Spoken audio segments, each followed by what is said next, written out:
What's up? What's happening, Worship Warriors? Welcome, welcome, welcome, welcome, welcome to the live stream today. Look, we got a real special live today. We're gonna go over quite a bit of information. Hopefully, you guys are hearing me just fine in the chat, man. Drop some tens or something in the chat if you can hear me. I'm coming through just fine. All right. So y'all let me know what's up. But because I've been getting some low volume. I'm always having some sort of audio issues, which I'm constantly trying to make sure I fix and figure out. But I'm curious if it's this platform.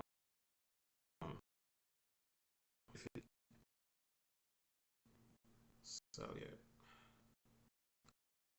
Otherwise, let's get into this thing. Listen,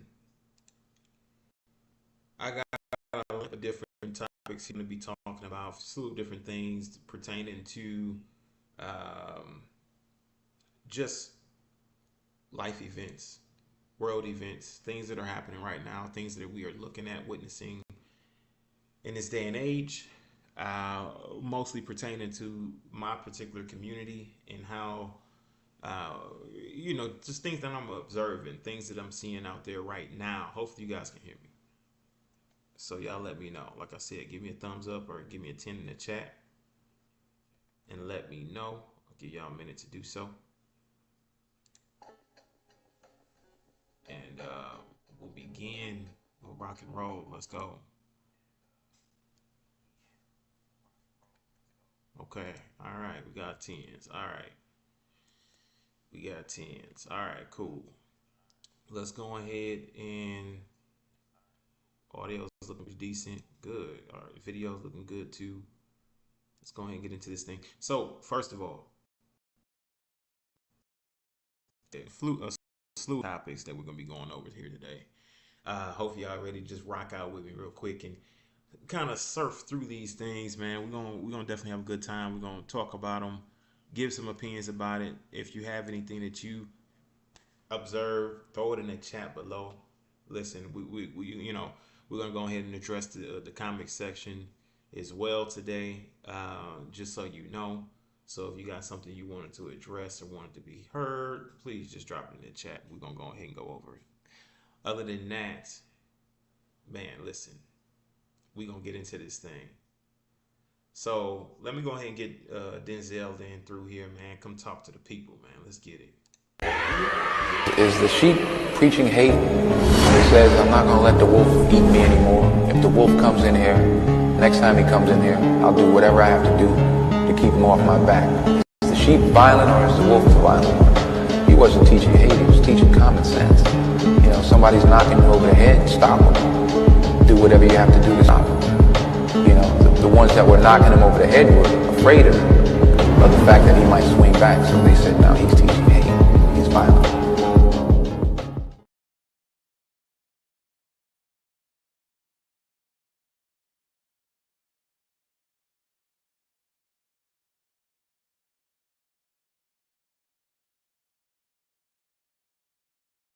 All right, so my biggest thing is that we have a ton of different things that we have to address and acknowledge within the community, within the world, what we see, what we hear, what's being done. Uh, I know that we sit by and we watch it, but we need to start being doers of a lot of these things and addressing the issues as they arise, not allowing them to just dictate what we get to and determine what we get to view, what we get to know, what we get to hear, what we get to see. Hopefully you guys are doing all right out there. Hopefully it's been good. Hopefully you guys have been prosperous and blessed, and you're feeling good. But we're going to jump into this thing. First video is going to be coming from real life street stars. All right. And let's just hear the take. This take I found very interesting as far as the politics, not only politically, but also just in the communities as a whole, and how we decide to address and treat one another. You know what I mean? You're talking about Sonia Massey. You know, this Charleston White asks, and why nothing happened over Sonia Massey. Nothing at all. Now, here, let me just quickly address that before we get into it, right? Literally, there has been nothing, right? It's been crickets. We've all seen the video. We've heard what happened. We've heard, of course, her say what she said. She, rebuked the officer in the name of Jesus, and got shot, got murdered for carrying a pot of water, a boiling water, right? And my thing is this, right? There has not been an outrage. There has not been a riot. There hasn't been I haven't seen out there as NAACP coming out rioting or doing anything of that nature, right? I'm not seeing anything. I'm not hearing about anything. But when George Floyd passed away, and they all determined that the police officer had his knee on his neck and he couldn't breathe, right? And in the result of the police officer suffocating him or strangling him to death with the knee, there was mass riots all over the place, all over the country. And all of these riots took place in the black communities, right? Communities that's predominantly black and Latino, right? But mostly black. Destroying and looting and burning down, businesses and homes. And this was all done systematically. I can't even sit here and go into anything other than letting you know the truth up front, y'all. It was systematically, and with the whole Sonia Massey situation, it pronunciates it even more, because those businesses burned down because they wanted to collect the insurance policy. Okay, the business that stayed open and had to defend themselves from being looted and being burned down were the local business owners who were actually at their place of business with shotguns or whatever they needed to protect and defend their business. The bigger companies, the bigger businesses who may have not been making as much money in those locations, in those areas, had hired people to burn down those locations. Why? Just to collect the funds, just to collect the funds from the insurance. We all know, if you see a location that's not doing well, you see Kmart. Kmart is all but gone. They don't even exist anymore. They closed them things down. The best thing you can do if you are a franchise owner, business owner, is to lose your business due to wildfires or due to riots or anything that you have that's outlined in your insurance contract as things that they cover.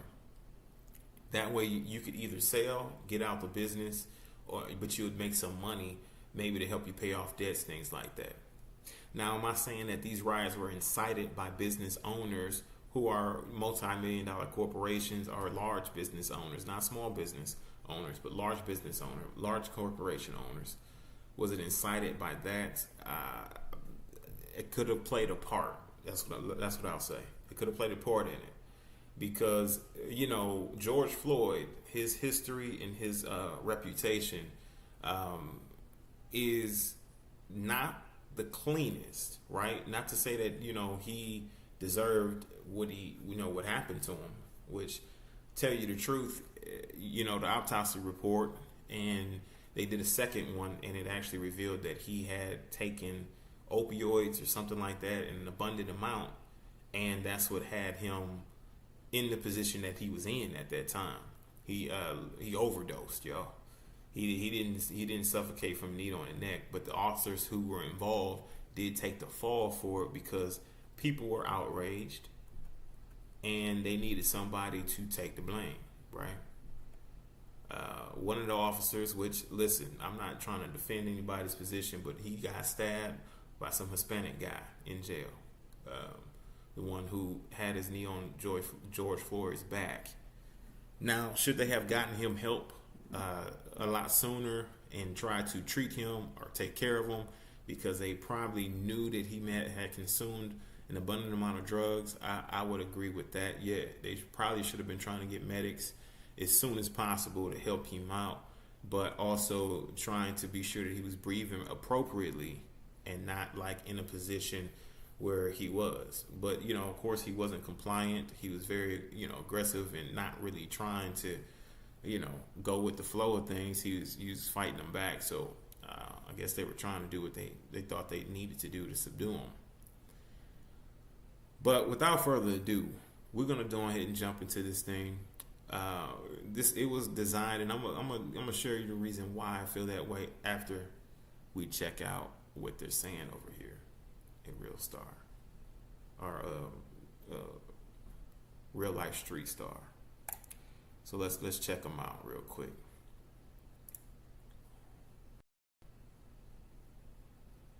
Why ain't nobody been hurt behind that? Why we ain't got no like the 9/11 that'll drive a car into that police officer mama house and boom! Real life. Let's say real life. It ain't real life. Just say real life street star. You know what time it is. Derek Chauvin, I just noticed that it was on the news that he got stabbed in jail by a Mexican. A lot of other snitches or people like that, when they go to jail, it's always a Mexican that do it. It's never a black man. Like, why is it that we don't stand on like that type of shit? Like, We can't fathom hurting a white man. When we lay down and close our eyes, when we lay down and close our eyes, we cannot see ourselves causing hurt to a white or a Mexican. We can't see it, homie. For whatever reason, we're psychologically programmed to be afraid of hurting a white person and a Mexican. You never hear about Mexicans and blacks having a ride nowhere. You always hear about black on black rides. You never hear about, man, 2 young black boys have attacked a white man. You never hear that. We've been programmed for whatever reason by way of rap music. But if they had rap music to show us how to get white people, we would. Because as a kid, I was showed that. Right, NWA and stuff. Yeah, as a kid, so that's why all my crime was against white people, because I'm coming from the era. So I'm born in 77. I'm coming right after the 60s. Still mad at the man.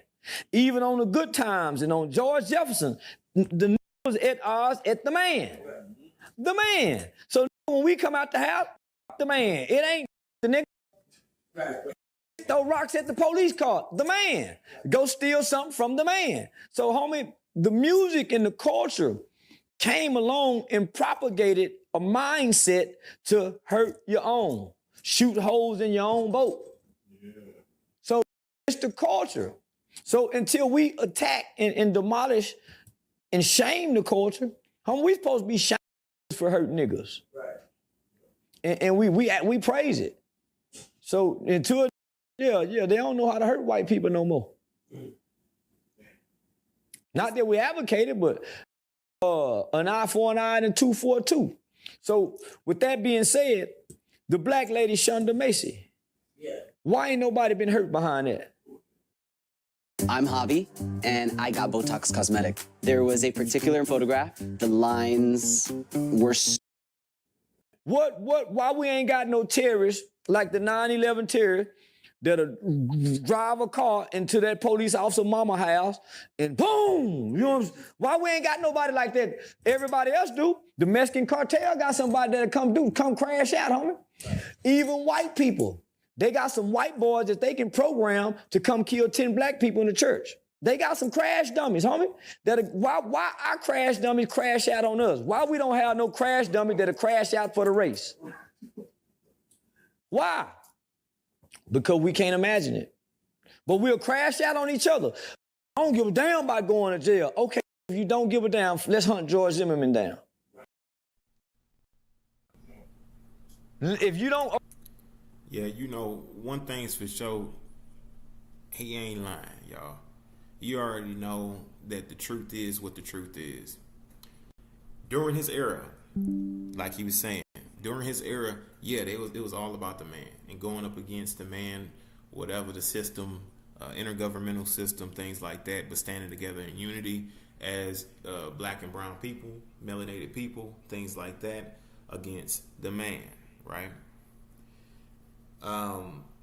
This thing, like I said, is all systematic. This is being systematically done, right? Because when you have music that was being pushed back then as to where, you know, fight the power that be, things like that that came out, that was bangers, that was hits, that was talking about positivity, talking about uplifting the community, talking about unity, and being together, sticking together. When you have off the hymns of people like Huey P. Newton, Malcolm X, Martin Luther King, and many others, you know, Marcus Garvey, many others who stood for rights of black and brown people, melanated people, and you don't have our women perverting themselves, sexually perverting themselves, and, you know, taking themselves and falling into promiscuity and falling into a trap of the Jezebel spirit, right? And all these other cultures of communities of people look to the black women, look to the black man. They look to us to lead the charge on a lot of these things. On a lot of these things, you can be honest, right? You can witness it and see culturally how, you know, black and brown people or black people have influenced the nation culturally. You got more white rappers coming out sounding blacker than most of you guys from Memphis, you know, making bangers, and they looking like family, you know, Peter from Family Guy, making bangers, making hits, making drill music. You know what I'm saying? Like they look to us to lead the charge on things. You can look at the feminist agenda, right? And how it started off white and ended up now mostly black women are pushing a feminist movement, right? It was influenced by white women. It started with white women. You understand what I'm saying? Not to say that I'm demonizing anybody or making them an enemy, because they not. But I'm just trying to say that, you know, when something is created, when something is developed, Black Lives Matter, 3 lesbian black women, funded by white Jewish men. White Jewish men funded BLM. And now it's a whole movement, right? Where was BLM when it came to Sonia Massey? You know what I'm saying? Like, why are they showing up just when they're provoked to? I believe that it's all systematically done. And I, you know, of course, you know, proving it is pretty simple, right? It's pretty easy to prove. Not only has been reports of during the George Floyd riots, people being paid to protest or to riot. People were being paid to be there. And what did you do? You saw the people who were rioting or protesting on that day, and you joined them thinking they were out there for a worthy cause. And that's what you did. You joined them freely, right? They didn't have to pay you to join them. They just needed to put a few people out there and get you to show up as well, right? For free.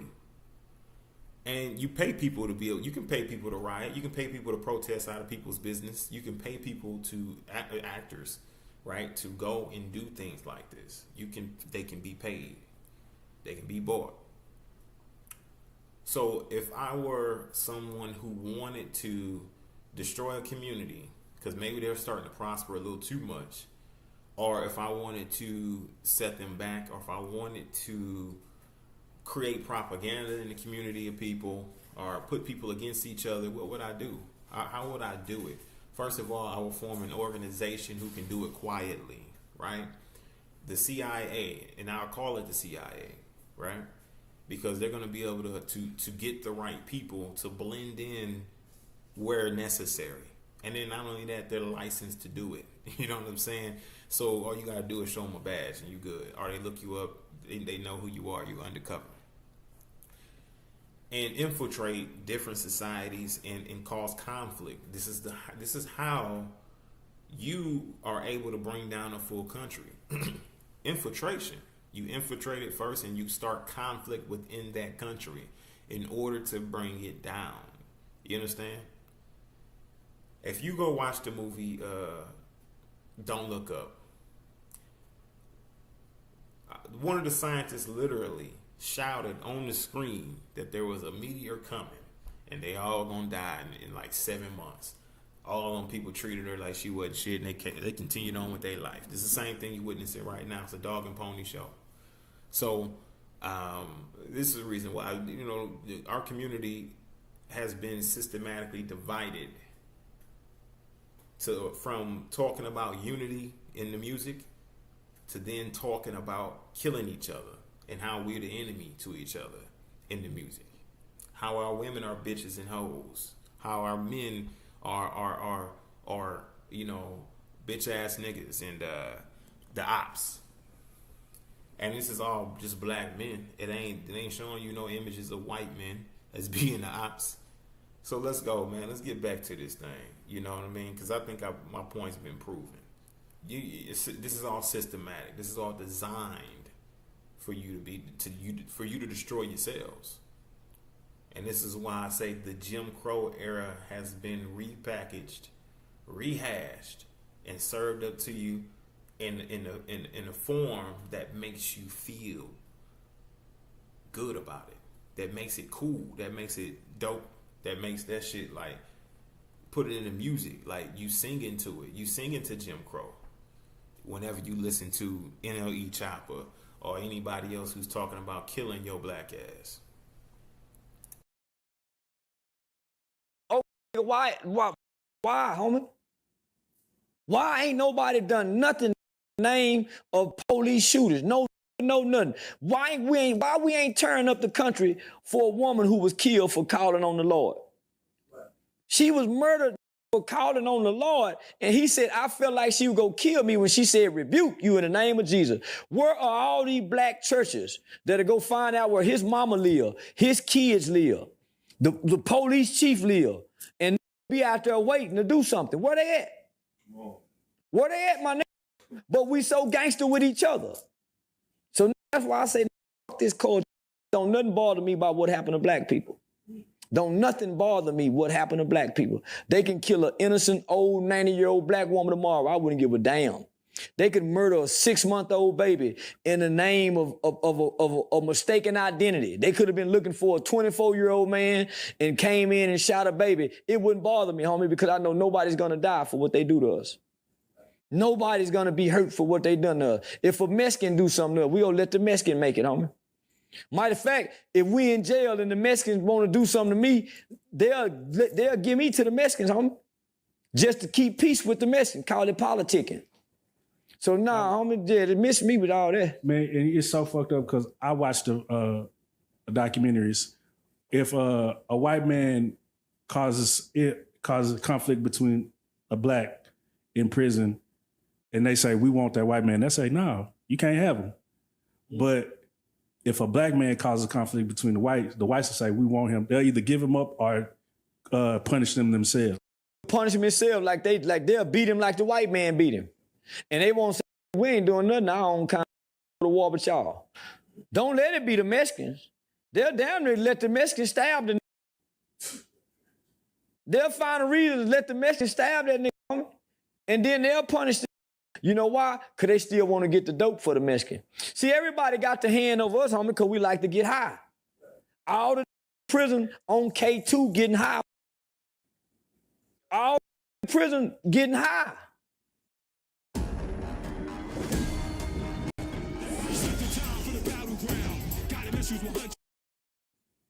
Nigga, ain't nobody lifting weights no more. Ain't nobody looking these getting high off K2. And who they getting it from? The Mexicans and the white boys getting it in. So we back slaves again, man. We just don't know it. Because this slavery feels good. This slavery feels good, man. We had a young man by the name of Vernon who we interviewed. He was raped in prison, and then when he wouldn't retaliate against the man that raped him, the crew that he was with stabbed him. And they him some more. Oh, He ain't just take that time. He'll line up if he just had that pushed in him one time and he didn't even fight back in the cell. What happened was he and there wanting to feel good. We gonna go back. I heard the story. He and there getting drunk in his cell, sitting on his bunk. Sit down right here, man. Let's get drunk together. He already know when you put your ass on that seat, it's on. He just sitting right there getting drunk with you. He's priming up. We're taking that drink. You know he good and drunk. He stand up to go pee, and he run behind him and push that in him. Man, please. If you don't fight back, that feel good. Man, that had to feel good. What you mean you don't want to, and you on the maximum yard, and you don't want to get back? We gonna stab you in from now on because this the precedent you done set. You can't do the man now, my he probably like down. Cause listen, you see this man again. You think he ain't winking at you? He done pushed that off and he know how you feel. And on some more. It was that easy to get. And he said how everybody found out. He didn't tell nobody he got raped. They already know he was getting raped. When he come out of there walking funny. Yeah, he come out of there bow-legged. He had straight leg breeches. Now he come out of there bow-legged. Man, here, man, you stabbed him. And Joe Warrenthal is not to go get that nigga. Homie, everybody else finna try you now. So, homie, me up. But I'm glad he told the story to let these know that's what go on in prison. hey. Yeah, that's Yeah, I mean, one thing's for sure, right, is that when you are dealing with these folks, right, in these jails and these prisons, man, he ain't lying. Like, some of these guys, man, they they be on some of the weirdest shit, man. Listen, I remember one time I had, this is up in Detroit, Wayne County Jail in Detroit. Went up in there. They brought me in, whatever. Put me in after, because this is during COVID. So I had to go sit up in this solitary confinement for about a week or something like that, 7 days. And I'll tell you, when they don't give a fuck, they don't give a shit about you up in there. Let me just say that. They could care less. They don't care if you about ready to die. You understand? Because 2 people died. 2 in the same place. Right there on that same level. They could care less. They don't give a shit. They don't care if the person's sick. They don't care about none of that, right? It's a filthy jail. Worst time to be locked up is around that time. However, they got me over the general population. Went in there. I'm hearing stories before I even got there. I'm hearing stories about guys who's jumping on people, right? Jumping them, sending them to the hospital, things like that. And I'm like, okay, well, whatever. It sounds like a Detroit jail. Whatever. It is what it is. Detroit is like Gotham City. You understand? Downtown Detroit is like Gotham City. And shout out Detroit. You know what I mean? Some really good people, dope people that live there. Don't think that, everybody's bad. Not everybody's bad, but just, the people who choose to be. Here we go. Right, but it's actually a really beautiful city, beautiful place, things like that. To be during the daytime, nighttime, nightlife is like a very artsy, very poetic type of music type of city. So I don't want to make it seem like Detroit is a rugged, rough, whatever. I know I used the reference of Gotham City, but in that world of crime, I would say it's like a Gotham City, okay? When you're in that jail, it's like Gotham City. You understand what I'm saying? Almost. But they took me and put me in general population. And when I go into general population, I'm seeing like blood on the windows, right? So as soon as you walk in, there's blood on the windows. I mean, nobody's cleaning this shit. You understand what I'm saying? But there's blood on the windows. You see, of course, a group of men is all in one small, like, rectangular tube or cube, right? Small. Not even, some people's bedrooms are bigger than this room that I was in with these guys. and then of course you got like about 20 cells right side by side. And this is with the jail and prison politics, things like that, and the reason why you gotta really truly stand on business. I'm going up in there. There's this young guy who, of course, a lot younger than me. I think he was like 19, 20 or something, just, first time there or whatever. Well, he was being disrespectful to me, right? He was doing some things that was extremely disrespectful. And me personally, I don't have the room to tolerate that. You know what I mean? Like, and this young man, of course, I'm pretty sure this young man will go. I'm pretty sure that he not no weak looking young dude. Okay, so don't think I'm picking on somebody who weak. No, it ain't nothing like that. He obviously is very capable. You know what I'm saying? Of violence. So yeah, he's being disrespectful, right? So I let him know. I check him, let him know, hey, yeah, that ain't gonna be none of this. Go over to one of the guys who he had some respect for or whatever, that he was hanging out with, older guy, right? And I go talk to him, and then this older guy that I'm talking to, he was supposed to be like the boss of the pod that was in there. I guess he was like a pod boss or something like that. That's how they was treating him. Okay, I don't acknowledge what they do in there, but that's how they was treating him and another Hispanic guy that was in there as well, a little short, chubby guy. So I let him know. I let this guy know who they treating like the pod boss. I say, hey man, make sure you keep this guy away from me, and we ain't gonna have no problems. But let him know, bro, just to keep his distance. Don't play around with me. Don't play games. Okay, so one of these days, right? I'm sitting there. I'm playing chess. I'm just kicking it. I'm just chilling, just trying to pass time until I get released. But I'm just passing time, kicking it, chilling, playing chess, and I overhear the same guy that I just spoke to about the young man. He goes into the Hispanic guy's cell, and I'm kind of just ear hustling. You know what I mean? I'm listening in on what's being said, and he's telling the Hispanic guy something about the young guy, and I can't quite hear everything, but I'm hearing what was necessary. He basically telling them that something was going to happen, and that they were going to be doing something, and that it was about the young guy, right? And that they wanted the Hispanic dude to join them in helping them with doing whatever they felt they was going to do. And the Hispanic dude said, yeah, man, that's a little bro. I got you. Yeah, I'm with you. It's all good. So instantly my instincts can kick in, and I'm like, okay, I just talked to him about this young dude. He probably in there talking about me. He probably in there trying to tell him something about me and this guy and how I'm having issues with them, because I guess they consider him a part of their little clique or whatever. So they like, yeah, I got you.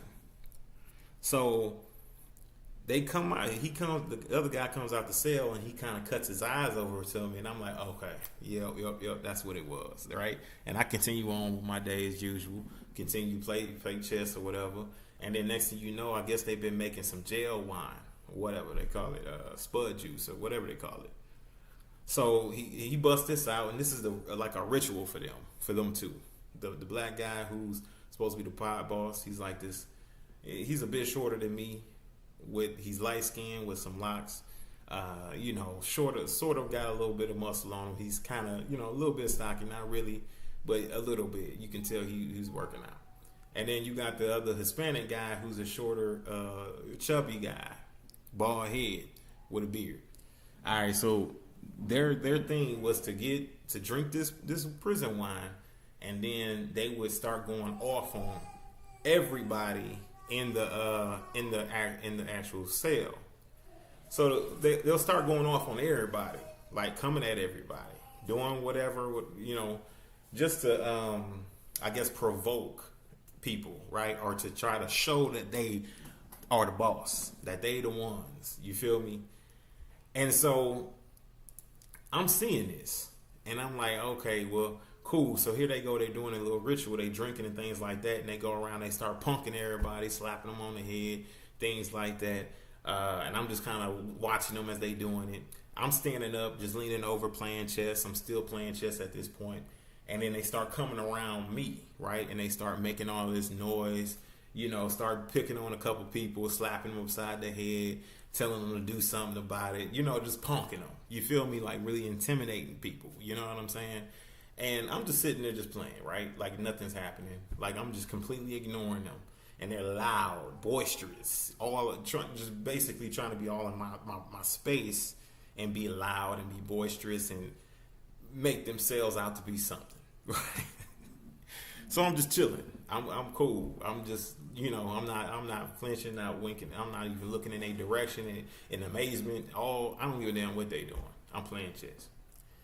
So eventually, you know, they settled down a little bit. You know, they start chilling out.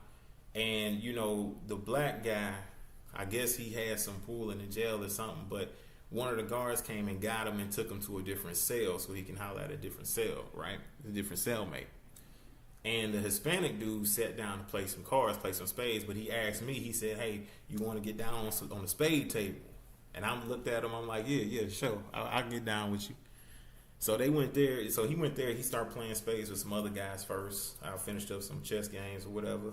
And then finally I walked over to the Hispanic dude and I'm like, what's up? Y'all ready to play or what? And he's like, yeah, I'm ready. So I sat down and I started playing with them. Start playing spades. Now this Hispanic dude, he was punking everybody at the table. You know what I mean? Before I even got sat down at the table, he was punking them, like saying certain shit that they wasn't saying, punking the shit out of them, right? And they wasn't doing a goddamn thing. Right? So I sit down, right? I sit down to play cards or whatever. And at some point, the Hispanic dude was getting riled up and getting all this, doing all that, you know, slamming the table, doing, you know, just being really aggressive for nothing, right? And I forget exactly what happened during this time, but one of the cards came out and he said that I reneged on something. And I told him, no, it was this type of card. Like no, it was a 4 of heart. He's like, no, it was a 5 of diamond. And I was like, no, it was a 4 of heart. He's like, no, and he started getting real aggressive, right? Speaking aggressively. No, it was a 5 of diamond. I start speaking all aggressive and shit. And I'm like, I looked at him dead in his eyes, and I leaned right into his face, and I said, nah, bro, it was a 4 of diamond. And I looked dead in his eyes, and he shut the hell up, and he started looking down at the table, and and you know, he started looking down at the table, man. He just closed his mouth, started looking down at the table or whatever, and then I heard him under his breath. He's like, "No, he ain't nothing. You know what I mean? Saying this under his breath, like he ain't nothing. He ain't nobody. Like just trying to give himself like a pep talk, right? And so we finished the card game, and I meet him in his room, like, yo, so what's going on? Like, you know, just kind of talking to him. And this guy was like, oh, no, nothing. And he seemed real flinchy. Now, this is the same, like, you know, Hispanic guy who, you know, punking everybody, slapping them in the head, all this other shit. You know what I mean? With the other black dude or whatever, they punking everybody. He's supposed to be one of the pod bosses or whatever. Big dog. You know, his cellmate that was in there, he took him in a room at one point while I was in there, and he was beating the shit out of him, right? Just beating his ass in their cell. I don't know what the fuck they was doing. It seemed like they might have been on some gay shit. I ain't gonna lie. It just seemed like the cellie was a little more feminine. He would be telling them what to do. It was almost like he was his bitch. All right, just straight up. He'll tell him what not to do, what to do. And if he didn't listen, he'll take him in there and he'll beat the shit out of him, right? He a peon. Just a little peon dude, man. He so happened to have a cell with this guy. And I'm in there, I'm talking to him. He seemed real jittery, real nervous. You know what I mean? And I'm trying to understand why he's so nervous. And I realized, like, okay, so they were thinking about doing something to me. They were thinking about jumping me. Like, they were thinking about ganging up on me, jumping me, whatever. But they noticed that I was not intimidated by the antics, about how loud they were getting, how boisterous they thought they were. Me personally, I'm pretty decently trained. I'm pretty well trained. I can handle myself. I'll do just fine. And I know for a fact that we gonna take this bitch all the way down. You understand? We're gonna tee this bitch up. It ain't gonna be none of that. You know what I mean? But I'm also gonna match your energy. I'm gonna move like water, right? And so, you know, if you feel like you want to crash out, I'm gonna crash out. You know what I'm saying? If you feel like you want to become a cup, I'm a, you know, we're gonna be a cup. You know what I'm saying? Like really on some Bruce Lee type. Like you put it in a pot, it becomes the pot, and that's just kind of what it is. But water can flow and water can crash. So if you want to crash out, we can crash out. So that's pretty much what it was. But the black guy came back with the locks. He came back into the unit, and then he asked around. He was like, "So what happened? Did it go down?" He was like, "What happened?" They were like, "No, ain't nothing happened. Ain't nobody do nothing." And he, you know, so and he was like, "Oh man," like basically saying like they were scared or something like that. But bro, you took off, man. You wasn't nowhere to be found. Like, you know what I'm saying? Like, you took off. And then that's when I really realized that they were actually talking about me and was like, look, we gonna handle him. Like, we gonna roll on his ass and get his ass up out of here, or whatever they felt like they was finna do, or send me to the spittle is what they was saying. Like, we sending niggas to the spittle, the hospital. And they just noticed that all of that shit, all that dog and pony show, all of that smoke and mirrors, all of that was not intimidating me a bit. I wasn't moving, wasn't flinching, wasn't even reacting to what they were doing, because it wasn't something that I didn't give a shit about. You feel me? Like, if we gotta crash out, we crashing out. But I ain't finna let you just do whatever. Yeah. And, you know, the young guy at some point, and this is the last little part of it, but the young guy at some point, I was on the phone with my mother, and she can testify to this. Like, you know, you ask her, she was on the phone, and she heard what was happening. But the young guy at some point, I was on the phone with my mother, and the young guy was standing directly behind me. This is the same guy. I was like, "Hey, man, stay away from me. Keep your distance. Don't even talk to me." He's standing right behind me while I'm on the phone. And then I noticed it, and I looked, and I'm like, "Man, what the?" And I thought to myself, okay. And so I turned around, and I looked at him like, "Bro, why the fuck you behind me, bro? Get the hell away from me. What's your problem, bro?" And you know what I'm saying? And I'm like, he's like, "Oh, my bad, my fault." And the Hispanic dude's like, "Hey, man, get that man some space, man. Come sit down, man. What the hell you doing?" You know what I'm saying? Type shit. And, you know, I just jumped back on the phone, but I checked his ass real hard, right? Jumped back on the phone with my mother, like, "Yeah, so," and she's like, "What? I gotta hurry up and get you the hell up out of there." And she was just like, you know, but she was on the phone, but I had to handle that shit because it wasn't nothing that I could really do. It wasn't like I was gonna be like, letting that shit slide. No. I had to handle that shit right then and there because obviously he was kind of testing his boundaries a little bit, trying to see what he can get away with. Like, bro, nah. By the time I left up out of there, it took me like 30 days or whatever because they was holding me, but none of them spoke to me. Nobody was like, "Hey, man, yeah, man, peace, whatever." It's almost though you can tell that they were like had a problem, but they never addressed it with me. You feel me? Like, or they wanted to jump me so bad, but they was too afraid to actually follow through with it. And it's only just the strength of the Father. It's only the strength of the Most High that'll move with you in those moments. And then where you literally become like David in the den of lions, in the lion's den, and the lions don't want to do shit, ain't got the motivation to do nothing. That's only the Most High that can be able to do that.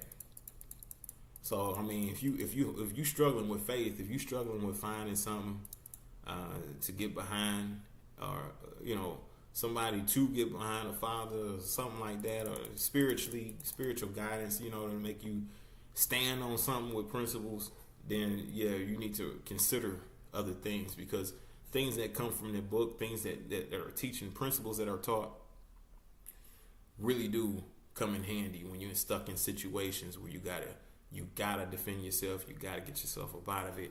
And then the courage and the strength comes from your belief, because the Yah that I serve, he doesn't accept cowards. You understand what I'm saying? Cowards don't have a place in the kingdom. So let's just keep that real, right? But that's it. I digress. Let's get back to it. We're almost done with this thing anyway, man. We're gonna get it. We're almost done with this joint.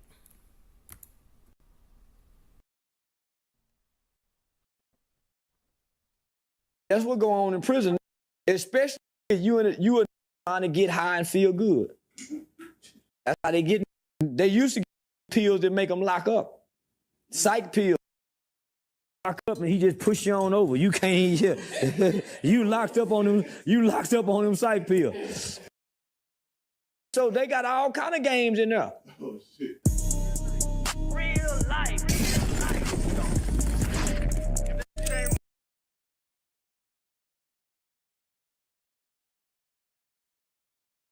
Yeah, so man, Charleston White, man, he be speaking some truth. Some things I don't agree with, but a lot of things that he say I do. You know what I mean? And like I said, you don't gotta agree with everything. You understand what I'm saying? It's still gonna be some truth that come out, you know. And in the community as a whole, in its entirety, right? Once we are able to really identify a lot of the things that we struggle with, right? Which we've been identifying it, we've been seeing it, you know what I mean? But we too busy distracted by the sexy reds, by the Silkianas, by the Ice Spices, and the, you know, and the NLE choppers, you know what I mean, and the Nas X's, you know what I mean? People who are systematically helping destroy our community, not contributing anything positive to us as a whole or as a peoples, right? But everything negative, right? It is what it is. And you know, we got to be cognizant as to what's going on, what's really happening. That's why I say what I say when, you know, Sonya Massey is literally shot in the face for saying, I rebuke you in the name of Jesus. And literally there's no uproar, there's no outrage, there's no, you know what I mean? Like nothing. There's nothing, literally, right? Just talk about it for a few days and then let it die out. Why has that happened? Why has that happened as opposed to others who, where there is riots, there's marches, there's all kind of different things going on. Has the black people or melanated people been desensitized to violence, police violence towards them, to where they don't want to defend themselves or others within their community? What's really going on?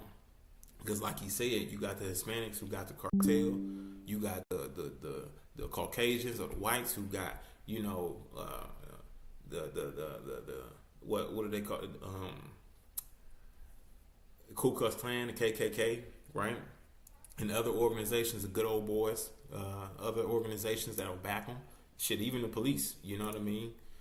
Governmental systems, intergovernmental systems that are backing, that are protecting. You got, you know, Africans, they even got people. You know what I'm saying? They got a whole country and continents and countries behind them. You know what I mean? If something were to go down, they may have, leadership may be able to stand up and say something. Honestly, tell you the truth, even their leadership is pretty weak. You know what I'm saying? Because they don't even stand up to a lot of things that go on, for the simple fact that they in bed with a lot of the countries that commit atrocities or commit harm to their people in other countries. Like, you know, there was a time where African people were being put out on the streets during COVID in China. Nobody in leadership in Africa stood up and said a word, because China funds them on a 70% to 80% level. Why are you gonna piss off somebody who paying your bills, who's funding you? You know what I mean? Why piss them off? Like why piss them off? And they're funding your countries. You're not gonna say anything. But there's plenty of other countries, regardless on if they're being funded or not, who will say something, who will stand up. You got, you know, they will stand up and they'll say something in a heartbeat. But for some reason, African countries and African leadership, they choose not to stand up for their own continent and countries within their continent, right? So I'm wondering why that is, you know, because Koreans are funded and they will stand up in a heartbeat. Japanese are funded. They'll stand up in a heartbeat. Vietnamese, they're funded. And you see what the Viet Cong has done to America during that war. You know, they literally was slaughtering everybody. Literally. they will stand up and say something. But for some reason, African leaders, they tend to just sit back and allow their people to be mistreated. But the lowest people on the totem pole, the black people, so-called the black people who ancestors may have been a part of the international slave trade, or maybe have been reclassified as slaves in the U.S., and they were Native Americans. They have the lowest backing. They don't have any at all. In fact, they were more than likely to kill and murder each other. They'd be more than likely to sell out each other than they are to band together and be sure that they go up against a threat, right? We have no peoples. So if you ever go and fill out paperwork and you check that black, right? They asked you if you black or are you African American, and you were to check that box, then just know that you have no backing, you have no grounds to stand on, and you automatically are counted out. They're not going to count you and treat you the same. I promise you they're not. They're not going to respect you. They're not going to honor you. You check that black, you check that African American box, and you through. Applications, no matter what it is, you definitely going to get it if you check that box and you say black, African American, you check that box. They're going to definitely give you pushback on all loans, anything, all that shit. What I check is other, or I check Native American, right? All right, Native American, other, Hawaiian. You feel me? I check anything else other than me telling them that I'm black, African American. What is black anyway? It's just a color. African American is an oxymoron. You have no peoples. If you check that box, you have no peoples. You have no backing. There's no support, and they know they can treat you any kind of way. So yeah, check the box if you want to. It's fine. Don't listen to me. Or check it out. Do your own due diligence. We're gonna go over some things right now that you ain't gonna have no other choice but to be a believer as to what I'm saying about that. About this, what I'm saying right now. You ain't got no other choice, because Jim Crow and all that shit, they still alive and breathing. It's still happening to this day. There was a time where Lil Wayne was talking about that racism in America, he didn't experience it, and of course it wasn't something that was real in America anymore. And there's many people who supported him in that, right? Same thing with Caucasian people who came out and said like colorism and racism and things like that is not a thing in America, in the U.S. anymore, and that we've grown past it, and made a lot of, and which we did, made a lot of progress. But what we're going to go over a little bit later here today is going to, and what we're about to go over today is going to show you how it is not, that this is a wool over your eyes. It's a wolf in sheep clothing. Anybody who says that this is through and they're not at war with us and they're not trying to continue to systematically destroy melanated people, black and brown people, due to racism or colorism, they are a liar. The truth ain't in them, because it's still happening today. It's just very quiet.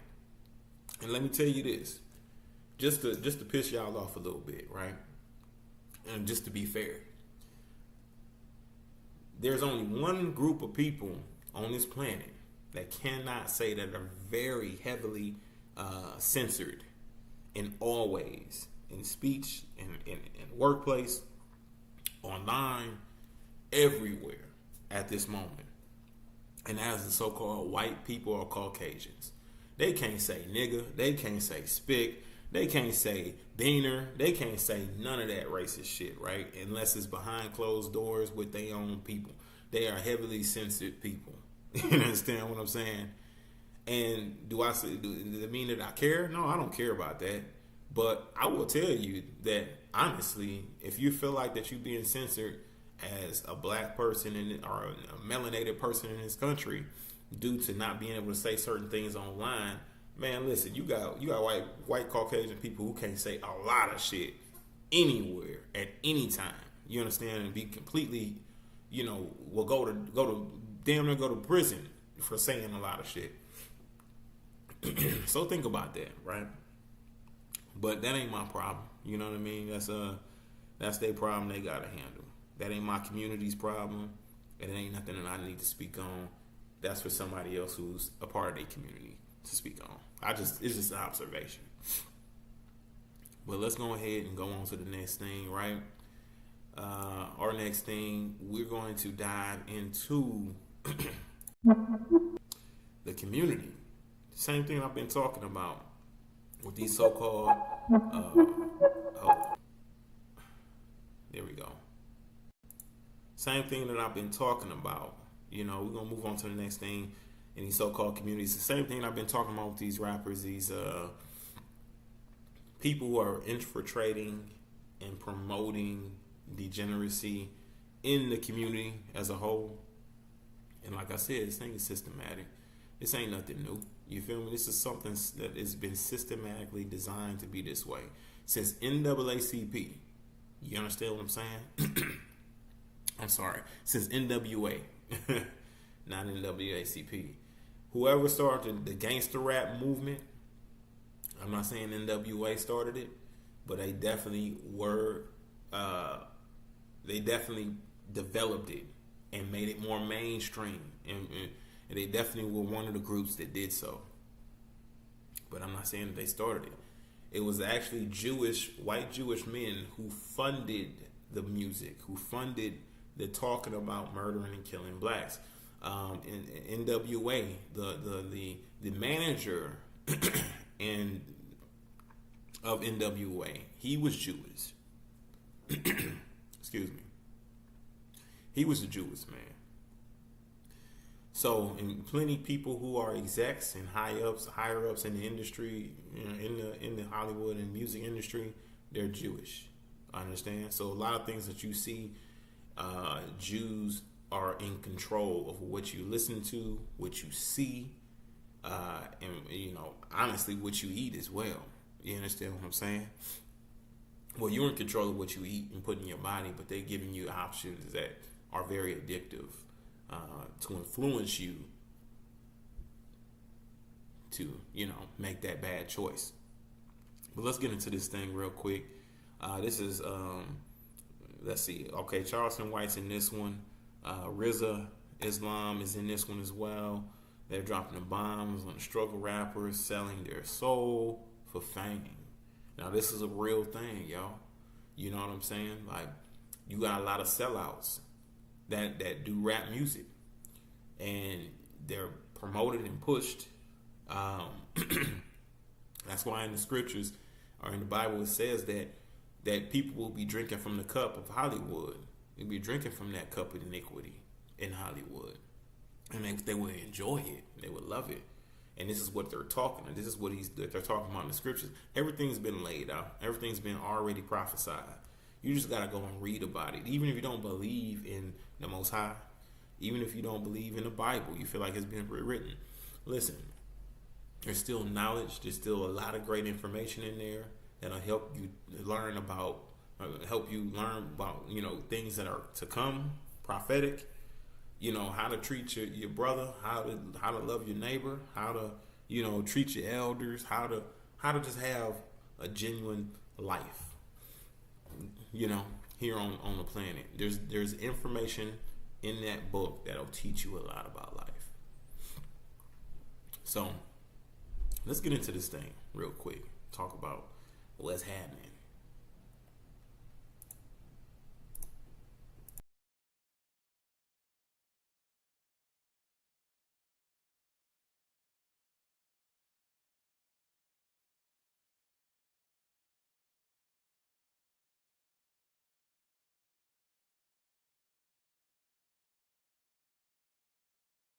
That's what I need. The systemic, orchestrated, planned, targeted destruction of morality. Put up the women who are butt naked, lots of money, everybody love them, likes and views. So it's psychologically that would translate to a child and say, oh, wow, all of those people like her and she's wearing that and she's dancing like that. So that's what I need to do. Most of us don't realize that's how the subconscious mind works. The mind operates along pictures. So children are looking at this and they're looking at the response. The response is good, overwhelmingly good. Well, I want that response, so that means I have to do this. That's how the mind works. True. And we want to run around talking about, well, I ain't no leader. Then go and dance in your mirror at home. And she has an upside down cross, and she does throw up some type of hand signal that people have tried to break down as some Illuminati. Yeah. Have you seen some shit in your ascension that you're like, oh, I see what this is and what it could be? Yeah. Once you get to this level, you're gonna get tested by your desires. That's some real. I was in the industry. This one motherfucker paid was Ice Spice $500,000. Yeah, that's wild. Man, I got 20 million. That ain't to catch your attention. And I want this little. I ain't gonna go broke doing it. But if I got this kind of money and I'm trying to, man, get this whole attention, yeah. Nah, man, that's some big dog shit. Cause every man want to impress the kind of bitch he think he like. Every want to do that. It's gonna come to you because you desire it. Because you desire it. It's gonna come to you because it's a desire in your heart. God damn. So there's no doors you're gonna stumble up on. You're gonna know that door is there. You're gonna know what's behind every door. They don't surprise you with this. If I sit here on Street Stars and I'm subliminally just every now and then. Just every now and then. Every now and then. Every now and just. They we got. okay. And they'll contact you. Oh yeah. Oh. Is that what Ice Spice was trying to do at the Super Bowl? It's not a try. She did. It is true, like, it's really about whoever wants it the most. And I feel like I did want it the most out of, like, everybody that I was watching or whatever. Fully accept, like, this is gonna take sacrifice. One of Satan's greatest soldiers. She's an industry plant. It's common. You came from nowhere. This position, your rookie year, did it happen fast for you? Because I'm me, it didn't really feel that fast. But I could see how people thought it was fast. It felt fast to me. It was like all of a sudden, all I heard was Ice Spice. Yeah. I'm over. Bangers though. Huh? Bangers. Bangers. Thank you. Yeah, bangers for sure. SNL with Ice Spice. Woo, look at us, 3 Gen Z icons. Aren't you like 40? No. Long time ago, I met this guy and made a deal where I get to stay 25 years old for forever. What guy? Tall fella, horns, red fur, I don't know, little hooves. King, that's the devil, dude. What? I thought it was like a Times Square Elmo or something. Something is genuinely wrong with Ice Spice, and I feel like we all know that. Even that video that just came out where she couldn't even sit still while she was getting prayed for because that Jezebel spirit inside of her couldn't take the word of God. The girl don't got no soul. She being soulless. Look at her eyes. Like, have y'all ever just genuinely looked at a Spice? Like, you can look at her and see right through her. Like, some of y'all just lack discernment. And for the Cleo Trapper girl, like, I don't know if she was always like that, if it's Hollywood, but I was cool with Ice, like, before all of this, I didn't think, like, she was gonna be a weirdo over time. Like, that was crazy. The morals, destruction of ethics, removal of men from the home, men with righteous principles, with masculinity, who want to do things proper, the destruction of women, the destruction of femininity, divine femininity in women, you know, who want to care and nurture and be there with proper love and work in a balance with the divine masculinity of her man. That was destroyed and removed. All of these things, they removed, boom, boom, boom, boom, boom, boom, boom. So now you got people up there who don't know who the hell they are. They don't know the history. They don't know the culture. They don't know who God is. They don't know who this enemy is. And they up there doing any and everything, male and female, and the people are looking up to them. Right. And they're learning it from them, not realizing, guess what? The majority of them have been placed there. Her agenda is pretty easy to push. Overly sexualizing women, making women think that it's okay to actually just be frivolous and have a modern day aspect, which is basically do without will, which is a saying that Luciferians and people in the occult system use. Having women not take into account that they have to hold or uphold integrity for themselves and morals, not for anybody else. A lot of people don't know that women actually run this world. Lust controls everything. And the agenda is being fed to them, and they out just, okay, where do I go? What camera? Okay, what I do here? Okay, boom, boom, boom, boom, boom, boom. And so they're following the script. So again, we always have to go back to the enemy. Where is this coming from? Who's writing the script and who's doing it? Because I can't attack our sisters up there. We have to hold them accountable. Don't get it twisted. And I can't attack our brothers, but we have to hold them accountable. But we always have to go to the root of the thing. Because the majority of them don't have no damn clue of what the hell is really going on. When I get the call from a lot of these artists and celebrities, brother, they don't know. Conversations I've had to have, she really didn't know that. Greetings, you polite savages. Let's get ready. Polite savages. Whether you agree that Ice Spice has sold her soul literally or figuratively, the fact remains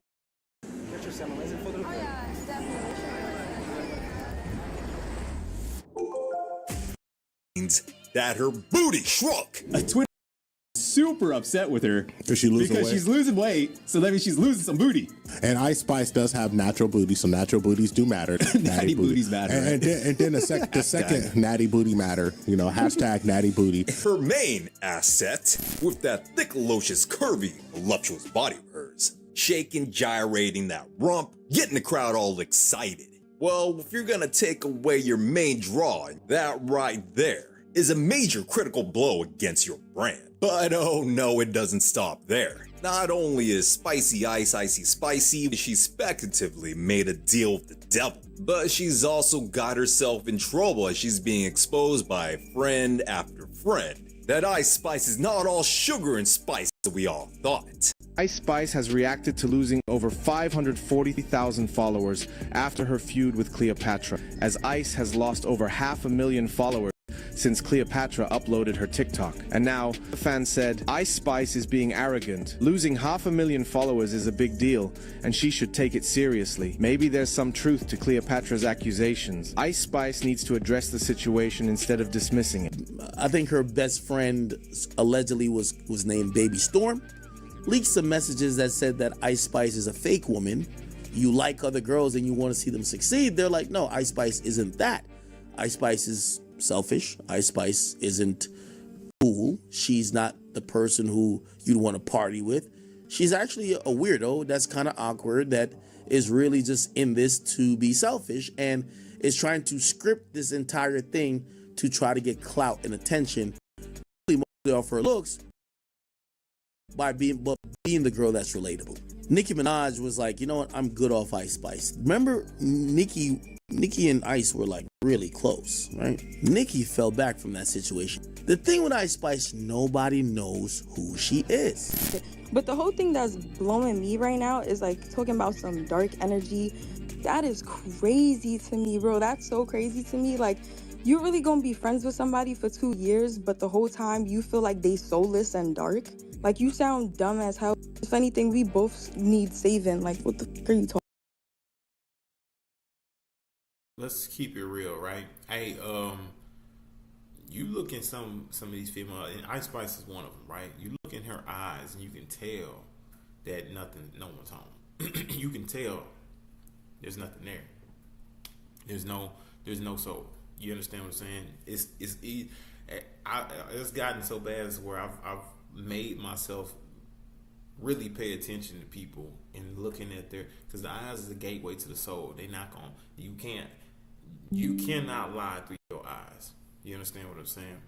So if you with a female and you look at her dead in her eyes and it seems like it's just dark, like no lights, you need to think about what you're doing with her. You need to really, really keep a good eye on her character and how she moving, because you just gotta be careful, yo.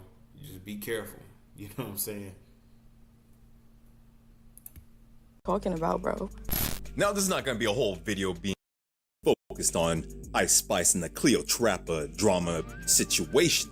Honestly, it's a bit convoluted. A lot of she said that and she said this. Miscommunication all around and a lack of business knowledge on the part of Cleopatra. But the event that's really caught and captured the attention of the internet is this clip right here with Ice Spice joining in a prayer circle. Watch as she grins and shifts around. She barely holds hands, then does a gesture at the end, just like at the Super Bowl. She seems a bit uncomfortable when speaking the Lord's Prayer, fidgeting and acting nervously and anxiously, making, as some call it, Luciferian hand signals. Ice Spice is a demon. Anybody that gets fidgety, irritated, frustrated when you praying, talk about God or Christ, those are demons. God tell you, demons demons tremble at his name. Not only that, the light can't operate in darkness, and the darkness damn sure can't operate in the light. Talking about she was. Yo, look at her. Look at the. She's not even. If you take a look, she's not even holding this man's hand. But the guy who's next to her, she's got his hand clenched tight. She's, behaving abnormally while he's praying. Most people sit there and they'll just look and close their eyes and bow their head and just listen in. You know what I'm saying? Like, but she's fidgeting, she twitching, she's smiling, like got the most creepiest smile, right? This is a demonic possession. This ain't normal. You understand what I'm saying? Don't look at this and think, oh well, nah, she probably just was tweaking a little bit. Listen, it's everything in combination with itself. She's not holding his hand firmly. She's moving and acting abnormal, right? Smiling, creepy. You know what I'm saying?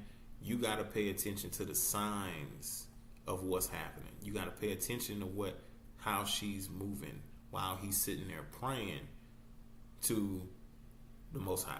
You know what I'm saying? And this guy, he must be a man of faith. He must be, keep staying as close as possible.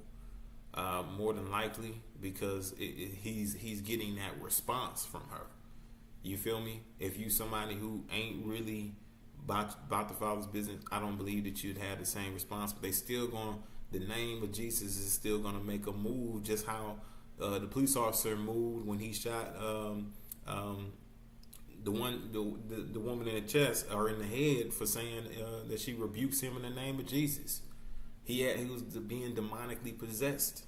It was a demonic possession, and if you gotta pay attention to this, because the demonic world, the spiritual world, is very real. It's very real. Don't think that it's fake. It's real. You understand what I'm saying? Don't let science get you to believe that what you can't see is fake. You can't see it. It's there though. And why are these people working so hard to go against the Most High, go against the order, right? Or go against Christ, to do the things that they're doing against him, against his name. You understand what I'm saying? And a lot of these folks, a lot of these demons, they know the word and they know it better than you. So they know what they want to keep you away from. They know what type of sin they want to keep you in, and they know what direction they want you to go in. That's why they put these pastors in front of you to lead you astray, to lead you into a certain direction, all while they're molesting your children, or they playing in the sandbox with you. The deacon coming over to your house and clapping the cheeks, beating the buns, and preaching the word the next day. You understand why he married, and they supposed to be committed to monogamy. You understand what I'm saying? Like sleeping with other men's wives. You understand what I'm saying? Like, this is what's going on. You feel me? This demonic spirits have infiltrated your churches. They have infiltrated your churches. They have infiltrated your leadership, intergovernmental systems. They have infiltrated everything that they need you, so they can shape and mold you into what they want you to be, which is a demon, right? In human flesh. That's why they got the term demon time. And it's just so popular now. People want to be on demon time. People want to pop pills and have outer body experiences. What do you think happens when you go on those trips, on those journeys? Have those outer body experiences, pop those pills. You open yourself with demonic possession. You are prime, you ripe to it. Same thing with mostly just the hard drugs, marijuana. You smoking that, then there's a scripture that says you shouldn't burn those herbs, but that doesn't have the same effect as harder drugs like perks and ecstasy, which opens you up to a spirit of lust, right? Ecstasy, perks, that opens you up to a demonic spirit that makes you soulless, makes you empty, makes you violent, makes you all these other things. You get what I'm saying? So you got to pay attention to it, because there was a huge shift before. They were talking about how it was. I remember when I was a child, we would be on each other about smoking weed. You feel me? We would be, community was taught not to be on drugs, to stay away from a lot of these different things. Nowadays, it's all in the music. What he say? I knew the perk was fake, but I still ate it because I'm a gremlin.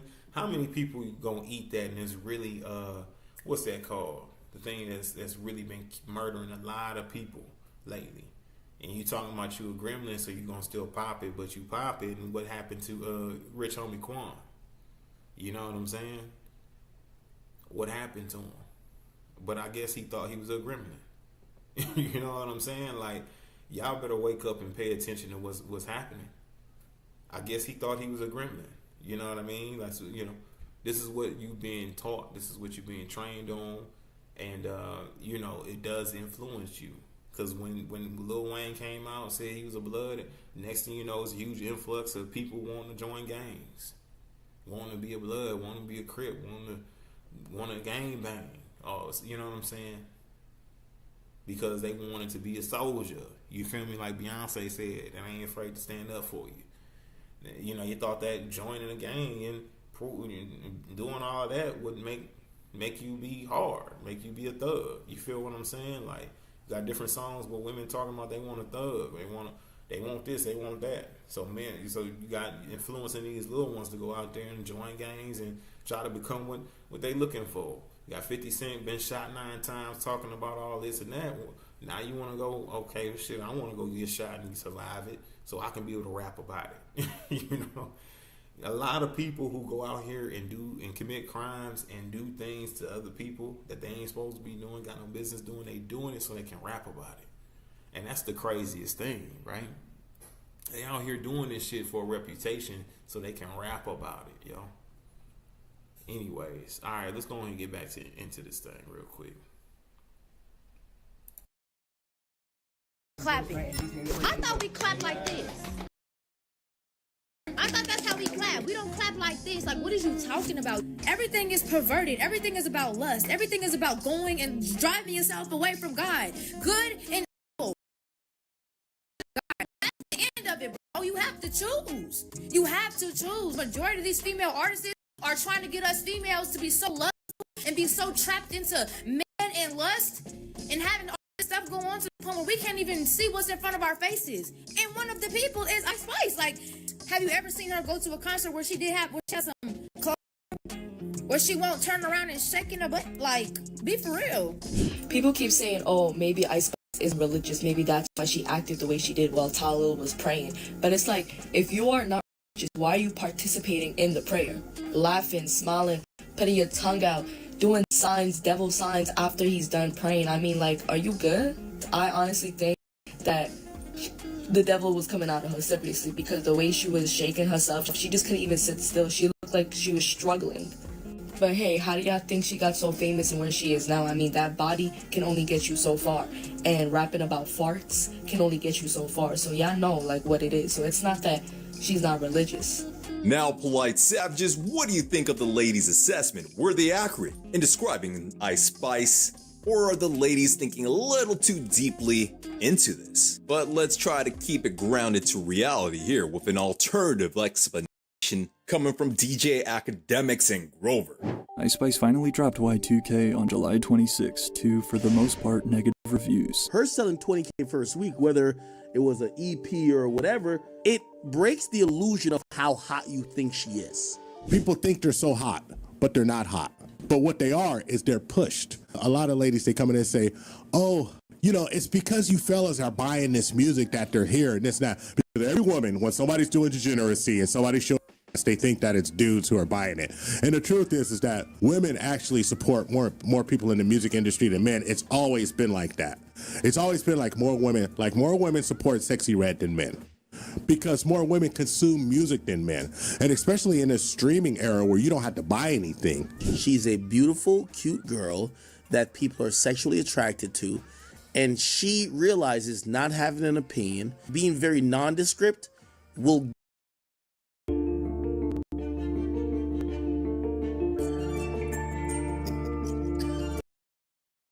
get eyes on her. Like, I mean, she kind of like entertained us for the first year by just bending over and twerking. So she doesn't really have to do too much to really get the attention, except now the music isn't as fascinating. And this is where, you know, for every artist, once that wave of, oh, they can't get enough of you as a new artist and your sound has been expired, your personality need to take over. And eventually the music just becomes an afterthought, and Ice Spice becomes a product rather than an artist. However, some fans have argued this since the beginning, claiming she has no actual musical talent, such as when Kaisane asked Ice Spice to freestyle on stream, and this happened. Talk me inside. Y'all like my freestyle? You like a freestyle? No, it's my freestyle. That was a freestyle? And when you thought that Ice Spice would never ever get tired of twerking and showing off her assets to the crowd, well, it seems like she even has. Alright, so hold on. In there, she Lady Liberty, which I thought that was pretty interesting, man. Listen, breaking down some of her music videos and things like that. I don't really care to go through them or nothing like that, but it's like, let me see if I can find that part.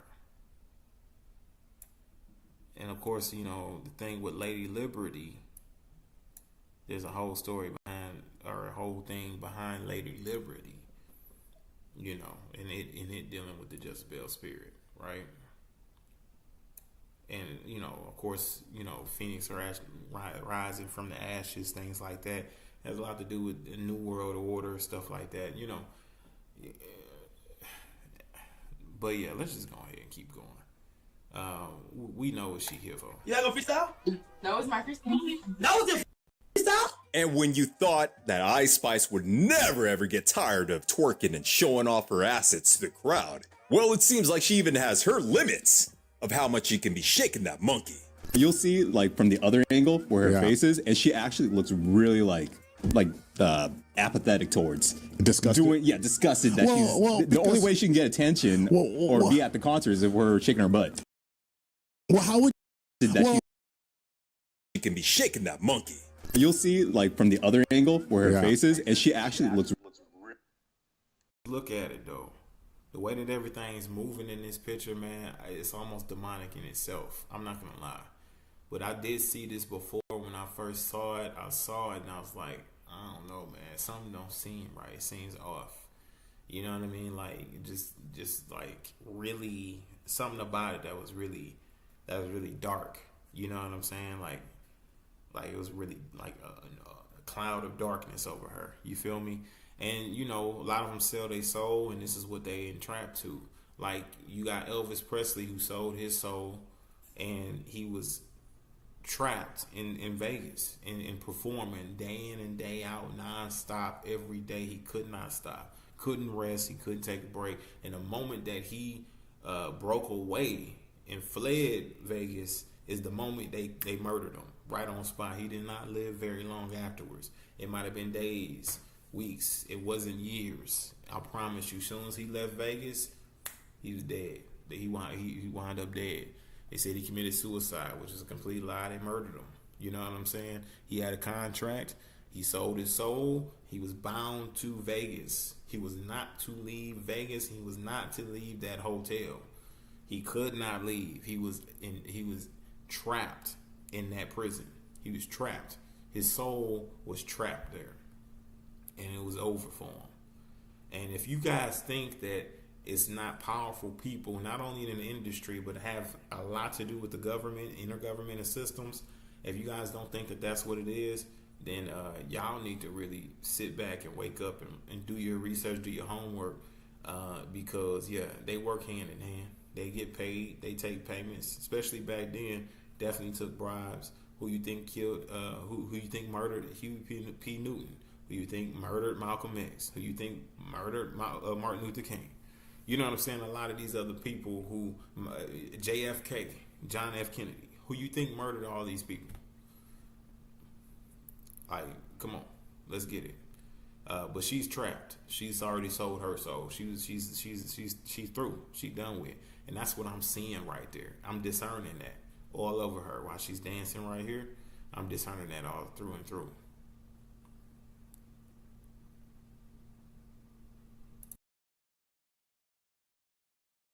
Really apathetic towards disgusted. Disgusted that the only way she can get attention or be at the concert is if we're shaking her butt. Well, how would you feel if you want to be an artist and you realize that you've pigeonholed yourself in a situation where you actually need to just show your to get attention? She don't look disgusted. She looks tired.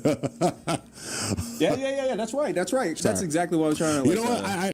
Absolutely right. And I say this, she's probably tired of having to work this hard and do this when her dream was probably just to be a musician.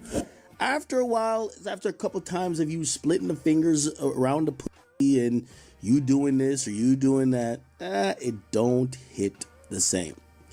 So now you got to give us some we could hold on to.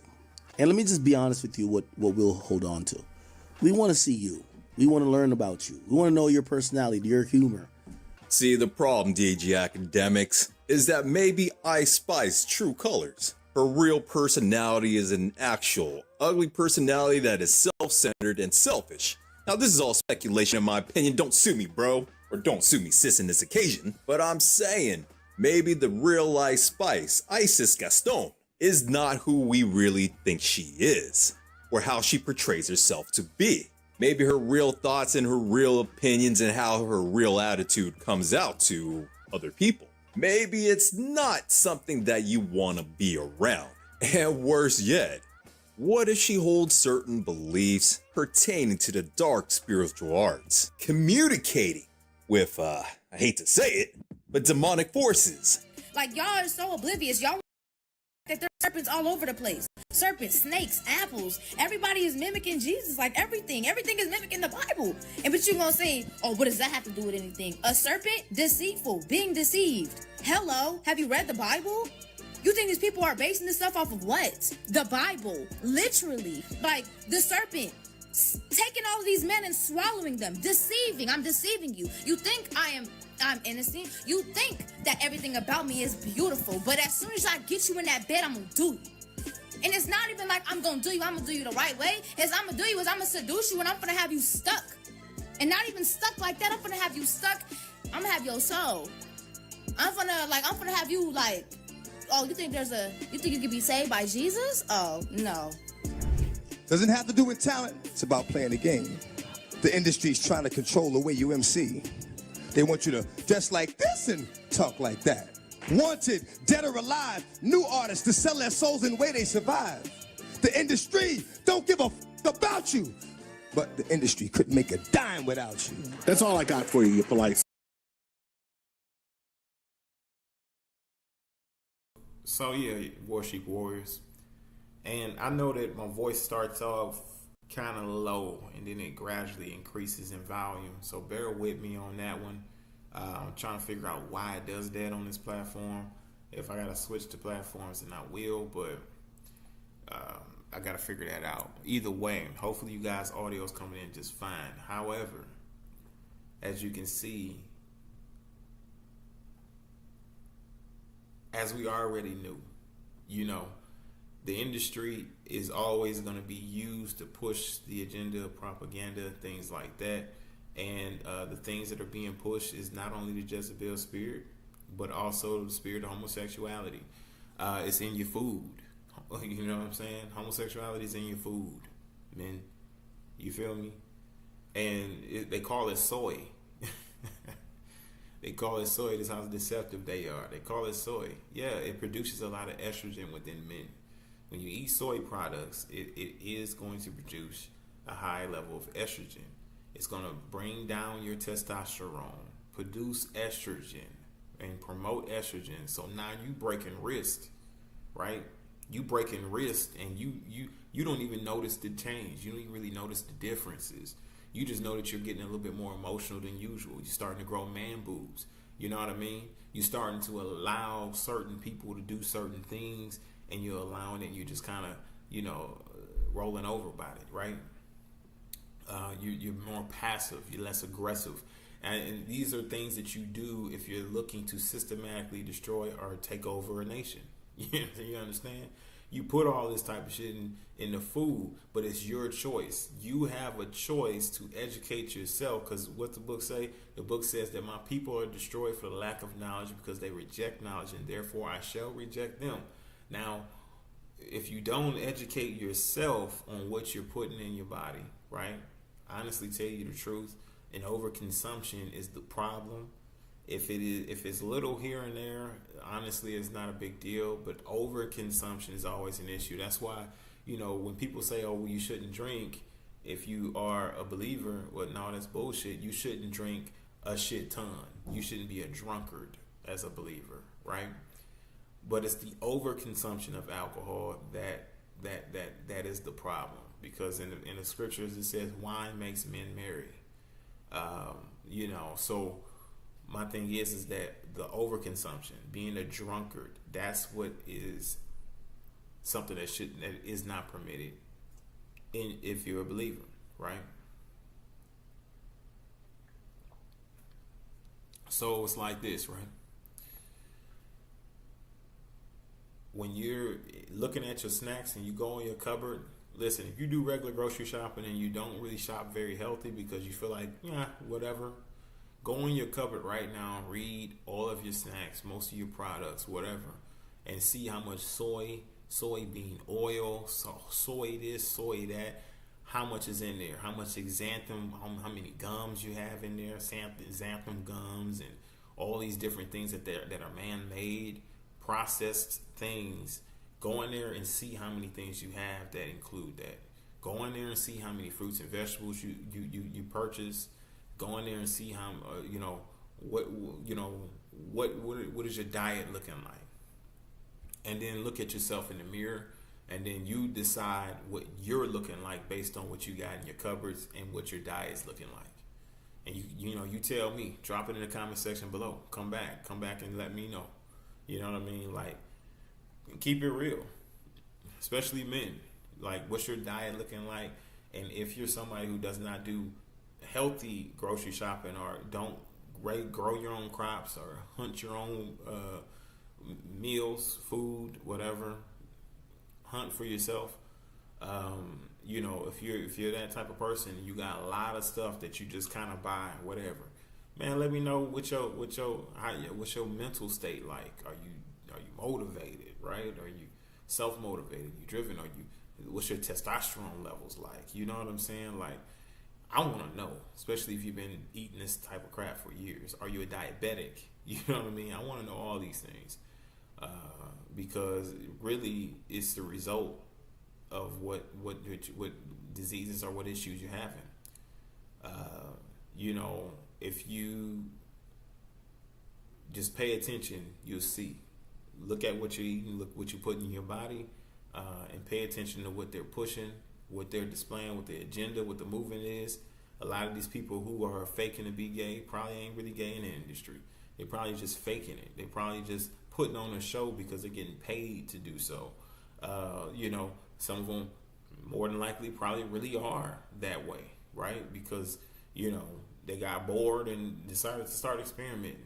Got no morals, values. They know it's wrong. They know it's against the order of the Most High, but they decided they want to do whatever they want to do. They wanted to live the aristocratic lifestyle. So that was a very interesting one right there, man. Talking about Ice Spice and how she just popped up out of nowhere, which is true. Popped up out of nowhere, and just took over all kinds of different places. But it showed up in all perversion, y'all. In all perversion. You know what I'm saying? And other female artists are also taking suit, following the same trend. I mean, it's wild, y'all. It's wild. But y'all let me know what y'all think. Ago is 1965. The U.S. Department of Agriculture discriminated against black farmers. My thing is that I am literally exposing a systematic situation here. This is all done systematically. It is designed by the intergovernmental system to do these things to our communities, mostly black community, because we are like one of the most powerful versions of human on this planet. Okay, and we are chosen. So why wouldn't they target us? Not only that, we set the trends, not only for the world mostly, but definitely for the U.S. Definitely, most like more. Like I'm trying to tell you now, if we ain't doing it, it ain't getting done. Feminist movement is mostly melanated women, strong black queens who are confused and pushing this movement. But it started off, like I said, with white women. White women started it off. White women did it. White women designed it. You understand what I'm saying? And pushing it.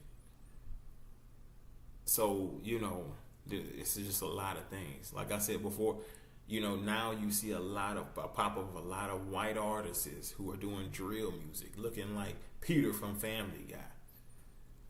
Like going off, doing drill music. You feel me? I can't make this up. I can't make this up. This is all systematically designed to be the way that it is. Everything that you see right now is you're seeing it because they want you to see it. Everything you're seeing right now is being controlled not only by the intergovernmental system, but Jewish people are heavily involved in what you see. And they definitely want to make you what they want to turn you in. And mostly is men to be feminine and women to be extremely masculine, right? But let's get to this next thing real quick. Honestly, I'd love to hear your thoughts on this right here. Honestly, we tearing this apart. We're going to continue to go after this thing. Like I said before, the Jim Crow era is still living and breathing to this day. It's still very much alive. We're still living in Jim Crow. It's just been repackaged, rehashed, and sold in a different form. That's all this is. You understand what I'm saying?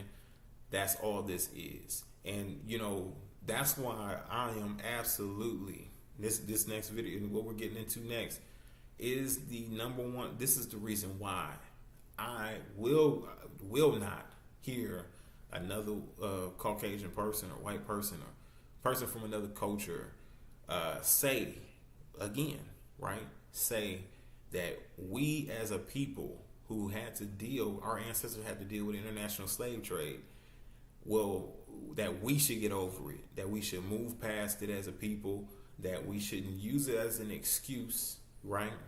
That we should not use it, we shouldn't make excuses, but we shouldn't mention it, or it should be a thing of the past that happened so long ago. When you have Jewish individuals who literally would destroy your whole livelihood for speaking against the Holocaust, for saying anything to criticize the Holocaust. You say something to criticize the Holocaust or do anything about it, or there's a woman who's locked up right now because she wanted to tell the truth about the events that took place during the Holocaust, and that the history books that we read did not lay it out like they should have, and that they didn't tell the story properly, that it didn't happen the way that they said it happened. You feel me? Anne Frank wasn't Anne Franken. You understand what I'm saying? Type shit. Like, she's literally in prison right now because she was going to criticize the Holocaust. They don't let it go. Ain't nobody tell them to move past it. You feel me? Like, and this is just one event that happened. Whereas to where they suffered, 6 million loss? Whereas to where we as a people suffered over 300 million loss and still haven't recovered. Nobody came to redeem us. Nobody came to buy us. Whereas to where Holocaust, of course, the world band together to redeem them people, to save them people, which is a beautiful thing. I really wish they would have done it for my ancestors, and there ain't nothing wrong with me saying that. We got people who are here in the U.S. who's reclassified and sold into slavery. Nobody redeemed them. Nobody saved them. I wish they would have helped them. I wish the world would have band together then. Instead, we had a civil war because the ultimate goal was to get the black dollar. Get the black dollar in the white business. So, go to war. We need that black dollar in the white businesses because black people, us as a people, we were prospering, we were growing. Man, listen, I'm going to show you a thing. Listen, back in the 1920s, we had an abundant amount of black farmers. And then come 2017, it dwindled all the way. It started off at around 900 and I think 86,000 black farmers, and then it dwindled all the way down to, I believe, 95,000. So 986,000 to 95,000 by 2017. Just completely decimated. And the next thing we're about to get into is pertaining to the black farmers and the victory that they just recently had. This has been a 30-year-long battle, y'all, with the intergovernmental systems to get them the proper help that they needed, right? There was, I believe, $9 trillion, I believe, that was allocated toward funds allocated, $1.9 trillion of funds that were allocated towards farmers to help develop, especially during the COVID-19 relief bill. It was the aim was to help, right? And the aim was to help not only the Caucasian or white people or white Americans. It also was aimed to help Black Americans, Hispanic, and the Native American communities, in which Asian Americans as well, in which they never contributed to the black community specifically. Now the rest of the communities, they at least gave them something, but the black community, they never gave them anything at all. And it's been a 30-year-long battle. Let's jump into this thing. Let's see what he got to say, and we're gonna go ahead and rock this out, because I'm all about the proof and breaking this thing down. This is the reason why we're doing this, because I want to show you that this thing is still alive. Racism is still alive and well. Jim Crow is still alive and well. And, exposure is the best thing, right? Because we know what light creates understanding. Understanding creates love. Love creates patience. And patience creates unity. So we're going to shed some light on some of this. Let's go ahead and jump into this thing.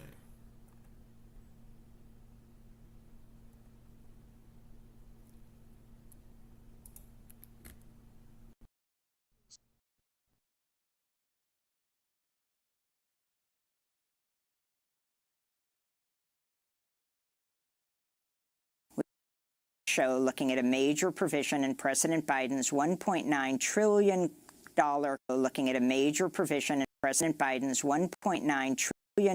COVID relief bill that aims to address decades of discrimination against Black, Hispanic, Native American, and Asian American farmers who've historically been excluded from government agricultural programs. The American Rescue Plan sets aside $10.4 billion for agriculture support and allocates about half the funds to farmers of color who are, quote, subjected to racial or ethnic prejudice because of their identity as members of a group, unquote. The U.S. Commission on Civil Rights confirmed as long ago as 1965 the U.S. Department of Agriculture discriminated against Black farmers, but little was done to address the problem, and the number of Black-run farms dropped 96% in the last century. By 1999, 98% of all agricultural land was owned by white people. In 2010, Congress approved a $1.2 billion settlement for thousands of Black farmers denied USDA loans because of their race. But a 2019 study by the Government Accountability Office, based on the USDA's own data, shows farmers and ranchers of color continue to receive disproportionately smaller farm loans. The provision in the new COVID relief package is drawn from legislation introduced by newly elected Democratic Senator Raphael Warnock of Georgia, who's Georgia's first Black senator and also the first Georgia Democrat to serve on the Agriculture Committee in 3 decades. Agriculture Secretary Tom Vilsack welcomed the measure.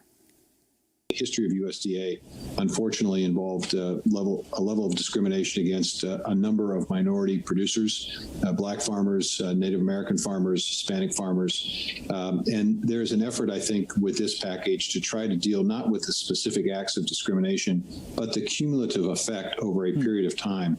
When people are discriminated against, they basically get behind, and it's really hard for them ever to catch up. And the result, of course, is that we've seen a significant decline in the number of minority producers around around the country. So this is providing some debt relief for those minority producers, those socially disadvantaged producers, to impact and affect the cumulative effect of, to offset the cumulative effect of discrimination over a period of time. But the effort to address the USDA's history of racism has come under fire from some Republicans, including Republican Senator Lindsey Graham of South Carolina, who lashed out against the measure during a Fox News interview. Let me give you an example of something that really bothers me. In this bill, if you're a farmer, your loan will be forgiven up to 120% of your loan, not 100%, but 120% of your loan if you're socially disadvantaged, if you're African American, some other minority. But if you're white person, if you're a white woman, no forgiveness. That's reparations. What does that got to do with COVID? So if you're in the farming business right now, this bill forgives 120% of your loan based on your race. These people in the Congress today, the House and the Senate on the Democratic side, are out of control liberals. Senator Graham's comments prompted a stern response from House Majority Whip James Clyburn, who's also from South Carolina. He was speaking on CNN. Lindsey Graham is from South Carolina. She knows South Carolina's history. She knows what the state of South Carolina and this country has done to black farmers in South Carolina. They didn't do it to white farmers. We are trying to rescue the lives and livelihoods of people. He ought to be ashamed of himself. For more on the fight to end discrimination at the USDA and restore land to black farmers, we go to Boydton, Virginia, to speak with John Boyd, fourth-generation black farmer, founder and president of the nonprofit National Black Farmers Association. To Democracy Now! It's great to have you with us. Can you start off by talking about this $5 billion and what it means? Give us the history. The $5 billion is historic in nature, Amy, and thank you for having me again. And what it's going to do to help black farmers and farmers of color in this country. You know, as you know, we've been suffering, and the $5 billion calls for debt relief. So that would give many black farmers a jump start if they can get rid of the debt at the United States Department of Agriculture. And there's $1 billion that's set aside for technical assistance and outreach and to really dig down into the core of the discrimination at the United States Department of Agriculture. Both of these measures I've been fighting for over 30 years. So I don't want anybody who's watching this show think that this is some new measure that or new idea or concept that happened overnight. I've been trying to fix this measure for over 30 years at the United States Department of Agriculture. And Amy, I probably spoke to you about it 10 years ago. So we've been trying a long time, and this is a huge victory for black farmers and farmers of color, Native Americans and Hispanics and other socially disadvantaged farmers. Can you explain how over the last century, black farmers lost 90% of their land? Yes. Yes. And at the turn of the century, we were tilling about 20 million acres of land, primarily in the southeastern corridor of the United States. And we were close to 1 million black farm families strong. And for those who don't understand the history, every black person in this country was 1 or 2 generations away from somebody's farm. And we survived slavery. We survived sharecropping. We survived Jim Crow. And here we are in the year 2021, and I'm talking to you about discrimination at the United States Department of Agriculture. We lost this land by discriminating, from receiving discrimination by USDA. And I was one of those recipients where the government clearly discriminated against me. I have a 14-page letter from them admitting to the guilt and those egregious acts that I faced by this county official, the person responsible for making farm loans, spat on me and used racial epithets, referred to me and other senior statesmen in Mecklenburg County, Virginia, as boy. He came to my farm, wanted me to sign a check over to him personally with a loaded handgun. And I can tell you, Amy, he didn't treat white farmers that way in Mecklenburg County. He would only see black farmers on Wednesday. All of us would be lined up in the hallway with the same date and time on it. And he was referring to these elderly black farmers. Many were deacons and preachers and leaders in the community as boys and talking downward towards them. So this is deep-rooted discrimination that's been going on in very pervasive ways for a very, very long time. Can you respond to Senator Lindsey Graham and talk about the history of Lindsey Graham from South Carolina when it comes to this issue? Yes. Well, first of all, I've lobbied Senator Graham as when he was in the House and in the Senate, and I've had meetings with him and buttonhole meetings, trying to get him to support the Claims Remedy Act of 2010. He has over 6,000 black farmers in his state. He knows the discrimination that I'm about, and I've spoken to him personally about this discrimination. Amy, he never once used his megaphone to talk about or investigate the acts of discrimination that black farmers like myself faced. So I'm calling for today on your show. I want him to apologize to the black community, to black farmers, and apologize to this country for his wrong stance on this. 49 members voted on 10 different amendments to strip or lessen the language that was in the COVID spending bill for black farmers. 49 senators, Republican senators, voted to take that out. And Senator Lindsey Graham was one of them. He's never tried to help. He's divisive. He's wrong for this country. And that message, that concept, the message of hatred and division that he continues to preach on Fox News isn't the American way. That's not the way to bring America back. Here we are for 30 years trying to get this done. He should have took some time to say, well, what can we do to help this measure to make farming better for blacks and other farmers in this country? And he never once spoke about all of the money going to white farmers. Just, for example, under the Trump administration, $29 billion with a B, went to white farmers. What is his definition of that?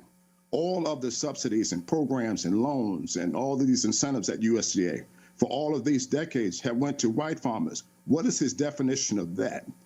So that's what we've been talking about clearly for a long time, a system that has discriminated and mistreated and took and stole land from black farmers for decades, and it went unchecked in this country.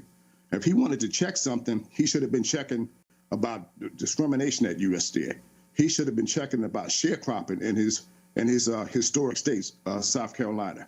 These are things that Senator Lindsey Graham should have been doing. And the significance of it being Reverend Warnock, now Senator Warnock from Georgia, the new Democratic senator, being the one who pushed this forward and sitting on the Agriculture Committee. Yes. This is a historic nature, and my hat goes off to Reverend Warnock, Senator Cory Booker. For the first time in history, Amy, this is a new day in America. We have two blacks on the Senate Ag Committee. We have the chairman in the House, Chairman Scott, also from Georgia, a chairman of the Senate Agriculture Committee. We have now a President Biden, and a vice president who wants to help rectify some of the problems that we faced.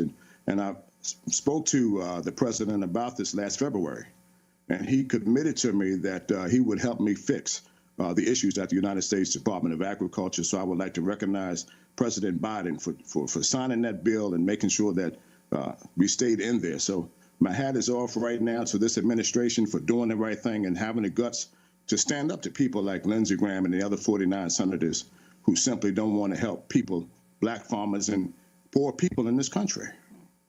I wanted to ask you about Tom. Now, my big thing is this, right? What I really want to know is what we have Biden who passed a bill to help this black man, and helping him, like them going on to sue the USDA and winning, I believe, a sum of $10 billion to the black farmers here in the U.S. who have been discriminated against in based from the USDA. What is Trump willing to do for the black farmers, who are being discriminated, who was discriminated against by the USDA? What is he willing to do? What lengths is he willing to go through? Because I support Mr. Trump as far as what he stands for. If he were to be in office as a president, I believe he's the lesser of the two evils. And Biden passed something to help this black farmer to win $10 billion for the black farmers in this country to help them progress and get further along in development, then I respect that coming from Biden. And I don't support Sleepy Joe. You understand what I'm saying? That's not my guy. You know what I mean? Like he's, but if he did that, then you give honor where honor due, you give credit where credit is due. And I respect that, right? What is Trump willing to do for the black farmers? What is he willing to do? That's what I really would like to know, because that would say a lot, right? That you're not willing to go get a bunch of people who may have committed some commercial code violations out of prison, right, and exonerate their so-called violation or crimes, because it wasn't really a crime. Blue collar offenses, that's just commercial code violations, things that they don't want you doing, right?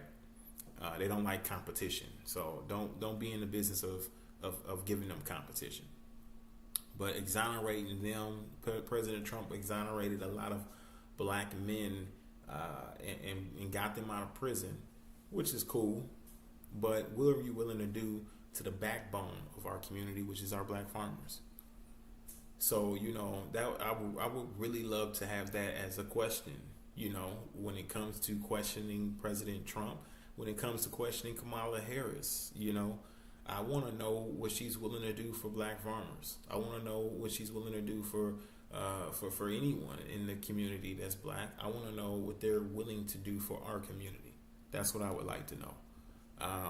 And it is what it is. Now, I'm just hitting this comment section here. Brother Solomon says, of course, if we as a people don't buy into the negative stereotype, those who promote such things will change. We need to be able to control our own imagery. I believe, but I definitely agree with that. Like, of course, ignoring or not paying attention to the negative stereotypes when they're telling you, okay, well, since you like fried chicken, you black. Ignore that shit, because I believe that a lot of Caucasian white people love fried chicken. Okay, you know what I'm saying? The funny thing is this, right? Of course, I was married to a white woman before, right? My ex-wife. And whenever my mother would cook a good meal, I mean, she would cook collard greens, she would cook, sweet potato pie, she would cook all kind of little stuff that, of course, is a staple in the community. My ex-wife's parents never touched her food, never touched it. They never touched it. Y'all tell me what y'all think that's about, in the comment section below. But they never touched her food. It's been offered. It's there for grabs. They'll grab everything else that was not made by melanated people, but they would not grab anything that was made by, black people. And it wasn't a coincidence. It was just honestly what it was. I was married to her for 7 years. There was plenty of opportunities for me to see that, and other situations too. Either way, that was just something. I digress, right? Yeah, I mean, you're not wrong about that. Jonathan Merck, he says, we have been ignoring this issue with the black farmers, and they have been suffering. Absolutely, they have been suffering. We should ignore the issues that don't bring positive change, positive change, and not negative stereotypes, supporting the and speaking out for each other, like these farmers who needed the black community's support. Right. So yeah, I agree with that totally. like, not ignoring some of these issues here, because honestly, if we do ignore a lot of the stuff that's going on systematically, what they're doing, how they're doing it, then we can't educate each other to help each other better, right? We can't form our own defense against it, our own union against it, you know what I mean, to be able to help our people thrive, right? If we ignore a lot of these things, we're going to be setting ourselves up for further failure in separation and division within our own community. Just as, our last video goes, where Charlton Wright talks about the division and how other cultures of people would do in the prison system. If a black man were to have caused an issue with white women in the prison, with white men in the prison system, they would either give that black man over or they would deal with that black man themselves. But when it came to the white men, you go ask for the man who's causing problems in the black community, then those white men in the prison system would let you know that you ain't touching this white man. They not giving them up, they not giving them over, and they not touching them. So the division and the separation within our own community, I believe when we discuss these things and we bring it up in topics and conversations, it was an opportunity to plant a seed, not only to allow them to search their own souls as to what they need to do to improve, but giving it a chance to get united, right? But if we ignore it, it's like saying we're gonna, that we have a cancer in the body, and it's like, just ignore it. You know what I mean? Like, no, if it's a cancer in the body, we gotta make a move to work that out and to get it reduced, to remove it, to take the right steps in our own health and personal health within the body, to improve the health of the body, right? To get rid of the cancer. And chemotherapy ain't it. You know what I'm saying? Like, yeah, because that just kills the body. But I agree with both positions, both points. As far as a negative stereotype, like, stereotypes, we don't need to be paying attention. But things that are harming or hurting our community, like these farmers who had no support for 30 years, y'all. 30 years, man, he had no support in getting funding and being left out of things, not being, USDA was discriminating against these people, against the black farmers. And you guys don't think that they're discriminating against you in other areas as well? When you go get that business loan, when you go get that credit card, you get what I'm saying? When you go get these other things, you think that when you check that box for black African American, they are not heavily stereotyping or heavily discriminating against you as soon as you check that box. If they're doing it to these black farmers, they doing this y'all in y'all normal communities, y'all. I promise you that's what they doing. But those are two very good comments, man. Very good comments. What else we got, man? Yeah, that's pretty much it though. But no, yeah, very, very good comments, very good contribution. Appreciate you guys. And so these are some of the things that I'm like really diving into, right?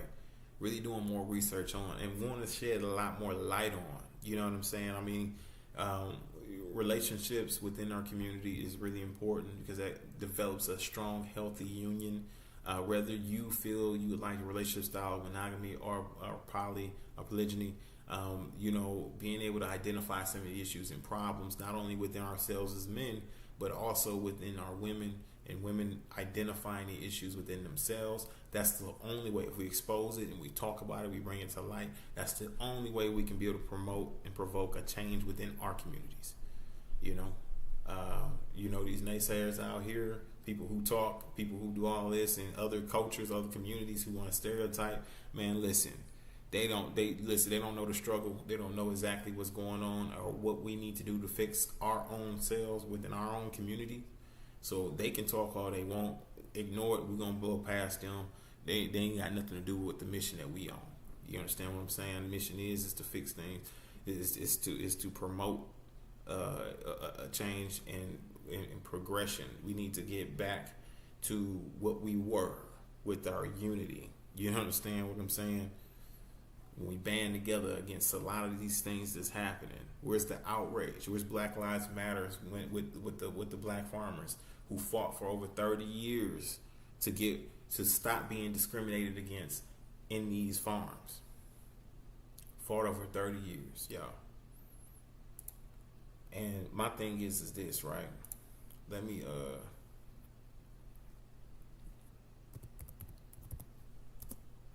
look this up real quick, man, because it's a chart that shows literally what we're looking like back in 1920.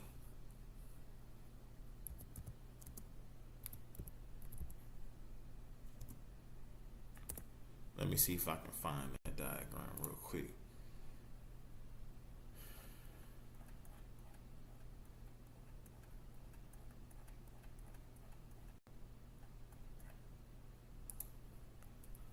Let me see.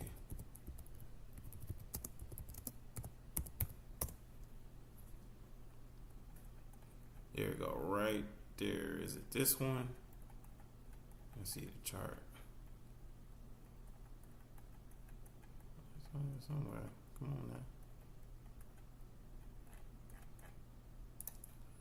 But yeah, this chart's gonna show like exactly from 1920 to 2017, literally what we're looking like as far as black farmers in the U.S.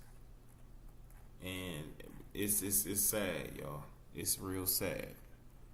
And I know I'm talking about, heavily about, black and melanated people today, because honestly, that's my community. Obviously, right? I do believe that, my people were native to this land, to these lands. But just like the book says, we wouldn't know our own culture anyway. So we'd be stripped of our own culture. So that's the biggest thing as well. Okay. Hold on a sec. Boom. I bet I still got it here. Let me go here real quick, y'all. Hold up. All right. Blow this up real quick.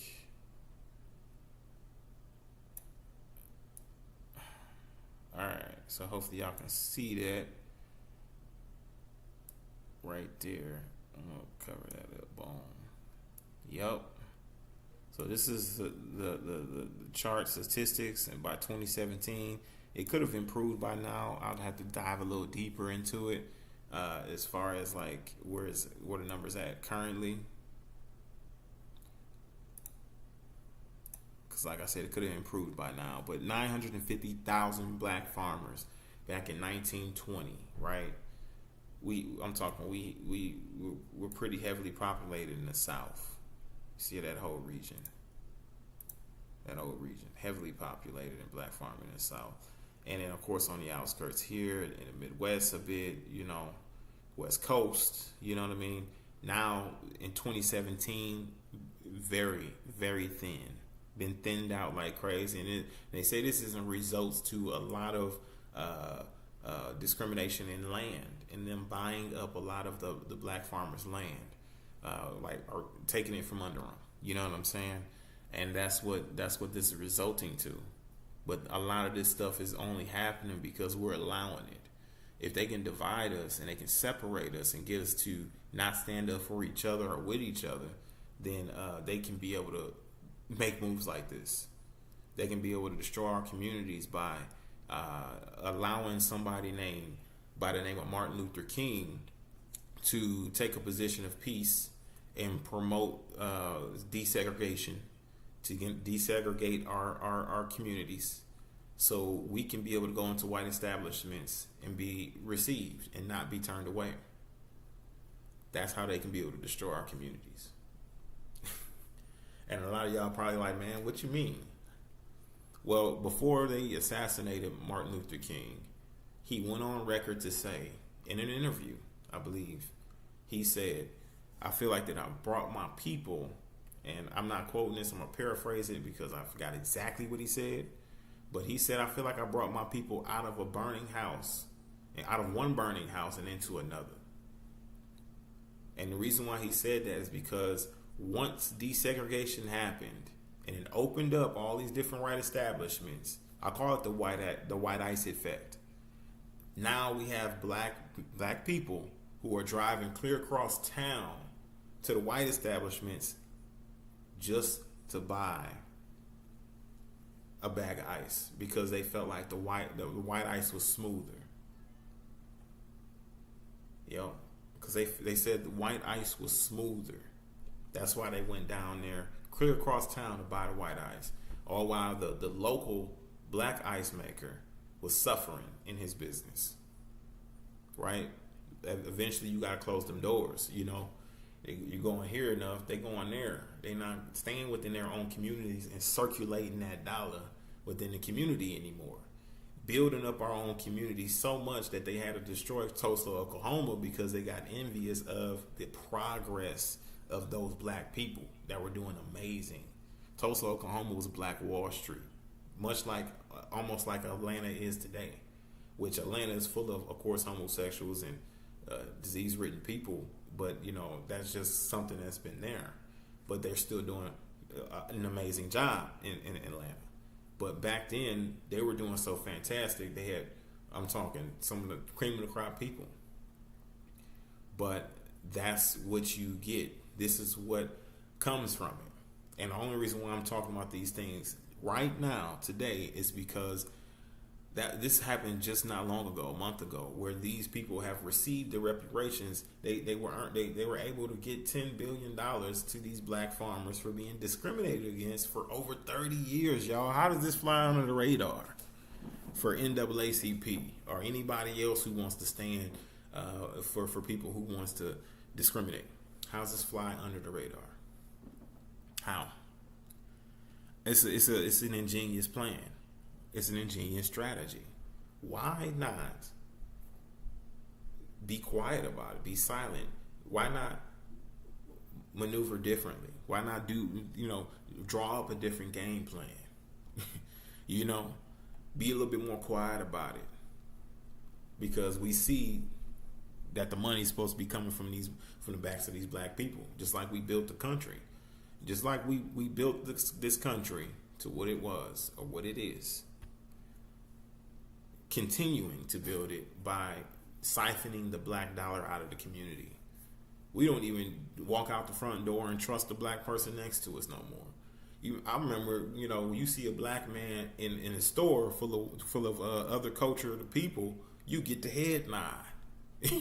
What's up, brother? And a greeting. You know what I'm saying? Type thing. Now you be lucky to get a head nod from these guys. I think the older gentlemen is the ones who actually come up to me and talk to me and kick it with me for a minute and say what's up. It's usually the older gentlemen. These young guys, man, they don't pay each other no mind, and they could be the ops tomorrow. That's their mindset. You know what I'm saying? These older guys, they'll stop and kick it, and I'm gonna be respectful. Yes, sir, absolutely, because you need to respect those older men, the hoary-headed fellas, right? Who are worthy of respect. You know what I'm saying? Stop disrespecting these older men, older women, right? These grandmas out here and grandpas who can teach you something if you just listen to them. Stop disrespecting them in our community. We used to stand for something like that, to where you disrespecting the old elder in front of me, then I'm gonna get with you. You get what I'm saying? Like, it wasn't none of that. Nowadays they let you do whatever you want. You can steal an old lady purse. You can kick her in the shin. You can do all kind of shit to them. Ain't nobody gonna do nothing to you. You feel me? Like, we've lost honor and integrity, in the community. We gotta fix it, and it's gonna take more and more people shedding light on it in order for it to be repaired, right? That's what it's gonna take. So you see this statistics by 2017. It could have improved since then, right? Because we're in 2024 now.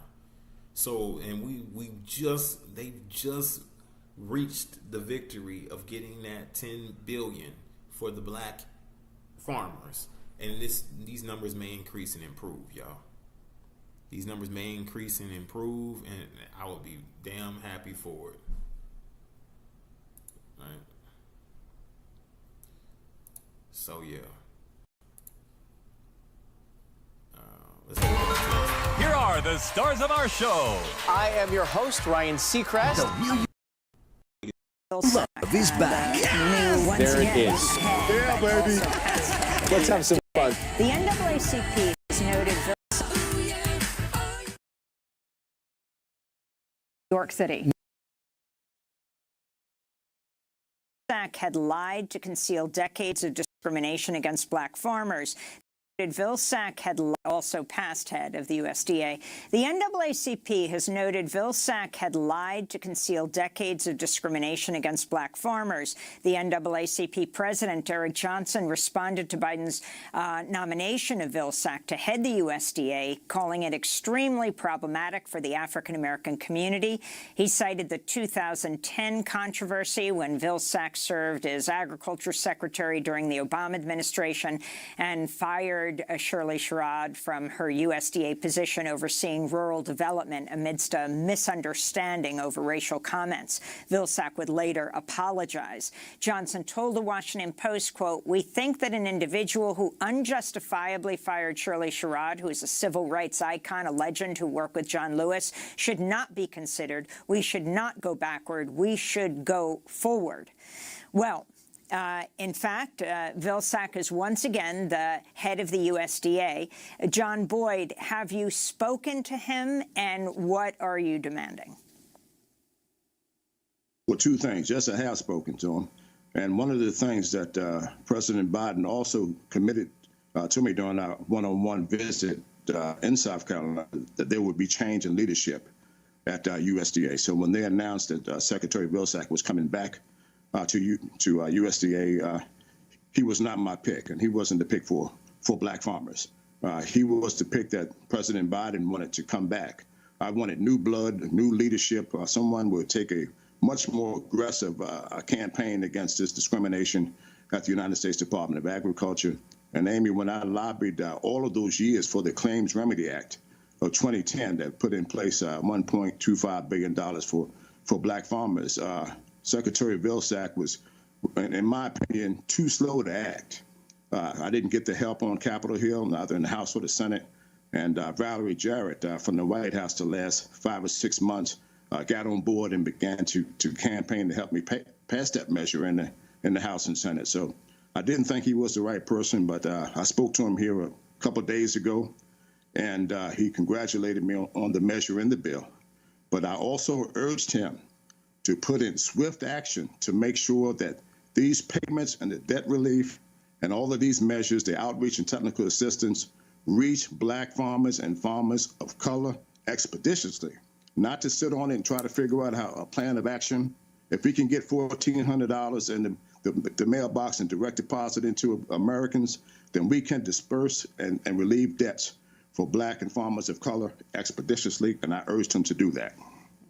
And finally, you mentioned the Trump administration and black farmers, farmers of color. How does it fit into past presidents? How would you assess the Trump administration? Worst administration in history for black farmers since my 38 years of doing this kind of work, Amy. My visit, and I've had the opportunity to sit down with every agriculture secretary, both Republican and Democrat, in the cage at USDA, and former Secretary Sonny Perdue, in my visit with him was the worst conversation I ever had. He said, Mr. Boyd, that your farmers, i.e. black farmers, are going to have to get large or get out of business. And when I urged him to have more blacks on the county committees and all of the USDA commissions, he said he didn't need people that were lazy and didn't want to work. How egregious for former Secretary Sonny Perdue to say that. I told him that I didn't know any black farmers that are still farming that have been treated worse than dirt by USDA, that are lazy and don't want to work. Amy, I work 7 days a week, including holidays and Christmas, and I've been working all of my life, and that's the way many black farmers have. The issue here is we haven't had access to credit the way that the white farmers have. And for that type of position from the Trump administration, set us back a little further. And not only just in black farmers, but in race relations in this country, the Trump administration. Let me tell you guys something here. In business, credit and utilization of your business credit is pivotal, right, to you growing as a business. This is something that will make or break you. Like, if you have to pay for everything out of pocket, right, on the spot, how are you truly able to do retention, right? Retaining the wealth that's coming in. It's going to be extremely difficult for you to do that if you don't have credit you can rely on to be able to offset some things, and this is the reason why I do offer a lot of different services. Just a quick plug to small businesses and startups that you can be able to come to me and I'll help you out with securing lines of credit. This is in form of net 30s, net 60s, things like that. Help you with that. Help you get to a position where you can secure, business credit, things like that, with a certain formula that I can be able to help you with, so you can be able to develop and scale your small business, your startup, things like that, right? We just gotta be able to help each other out in these ways. We gotta go to the people who we know has the knowledge to get us where we need to be, and go to them and sit down with them and get it done. You understand what I'm saying? And the way that I do it, I usually try to set you up in a way as to where you look as good as possible to banks, to other lenders, and to people who you go to get these lines of credit, and we I do really well with that. Team does very well with those things and helping people secure 60, 70K within the first 6 months of their business being started. So, yeah, holla at me. Let me know. Drop it in the comment section or go ahead and throw it. You can shoot me an email at warsheep.shop. That's warsheep or resources at warsheep.shop. So it's resources at warsheep.shop. You can send me an email if you need some assistance, some help. Just let me know and I got you. But it is pivotal. Business credit is extremely important when you're doing business, conducting business. So for them to be lacking business credit when they're doing business, right, it's huge, because they're paying for everything out of pocket at this point, right? For the most part, as opposed to their white counterparts who are being funded and they don't have to worry about it. This is what I mean when people say that, black people or melanated folks in this country, they have every opportunity as the white counterparts. They really don't. In a lot of situations, circumstances, they don't. You really have to grind for what you need.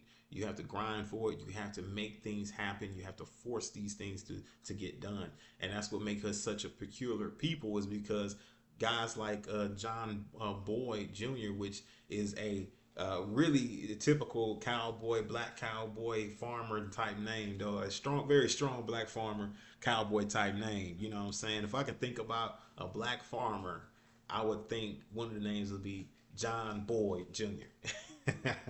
But like guys like him who have to really put in the extra work, and then when things fall apart, they tend to get ostracized. They tend to get really heavily criticized based on the things that failed and not the things that were working for years, right? With all these different odds that's been stacked up against them. You know what I mean?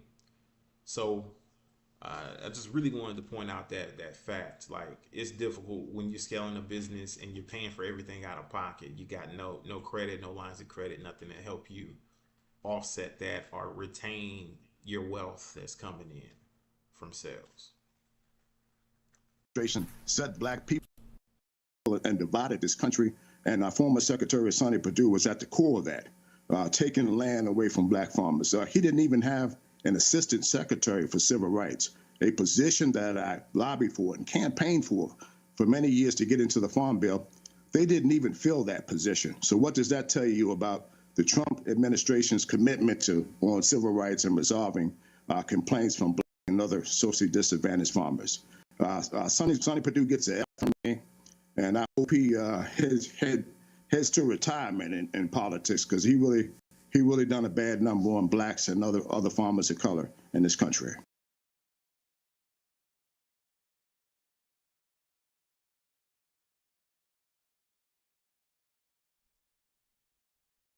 All right, so that's the channel called Democracy Now. Y'all can go check it out, and whatever channel. I appreciate them reporting on this particular situation as to where it doesn't really get a whole lot of attention. I don't think that people really care about farming.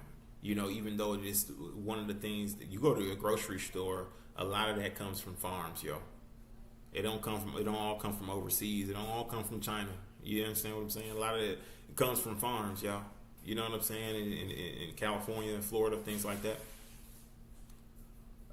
So support these brothers, man. Support them and what they're doing, because they need your support. Obviously, he's been fighting this battle for 30 years and finally got a victory. 10 billion. Congratulations, man. Big shout out to him, man. Listen, if I had a horn right now, I'd blow it, because that's a great victory. You know what I'm saying? I'm very proud of them. I knew nothing about this until recent, and they've been doing this for 30 years, y'all. It's sad. It's real sad how we just don't pay attention to the things that matter. We don't pay attention to the people that matter, and not even within our own families. We don't even pay attention to the people that matter within our own families, let alone the people that feed us, right? That help us get fed, help your children get fed. They help fight famine. You feel me? They help fight famine, right? And starvation in the country. And we have Black farmers, numbers like you said, like Brother Solomon said, the illusion of inclusion, right? Staggering stats, yo. Just numbers just completely dwindled based on white farmers taking up a lot of the land from Black farmers and them being discriminated against. Now, these are just facts. This ain't me trying to promote or push any sort of division between cultures or races or anything like that. This is just facts. This is just what's going on. This is just what's happening. I'm just reporting it. I'm just talking. I'm just shedding light on it, yo. That's all I'm doing. I know a lot of great, white people who would look out for you in a heartbeat. Like, honestly, tell you the truth, it's like there is no reason to be divided racially, but we do need to understand that some people who are gateholders or gatekeepers are not letting people of color in those gates.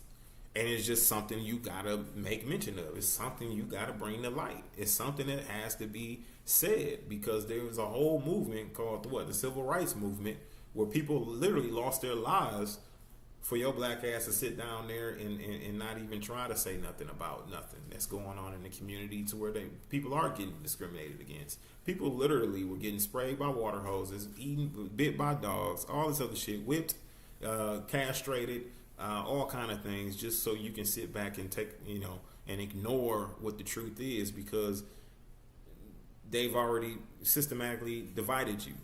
They've already divided you systematically. So we're not going to even stand for each other no more. And that's just kind of what it is.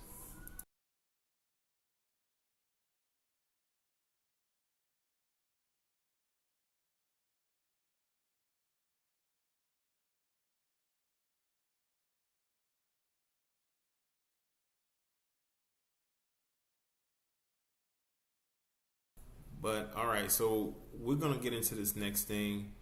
We're gonna touch on this briefly, but just to show you what is coming to a community near you. This is what the future gonna look like, y'all. I hope y'all ready, man, because this is what the future gonna be for you. This is what the future gonna look like, and I promise you, it's gonna be in the melanated communities, black communities. You think they gonna have this shit in the in the suburbs? Absolutely not. They don't even want you out there half the time. You know, you gotta look around and see if you see some racist people, some Confederate flags flying when you go out to the suburbs to buy a house. You gotta look around. You think they looking around to find out?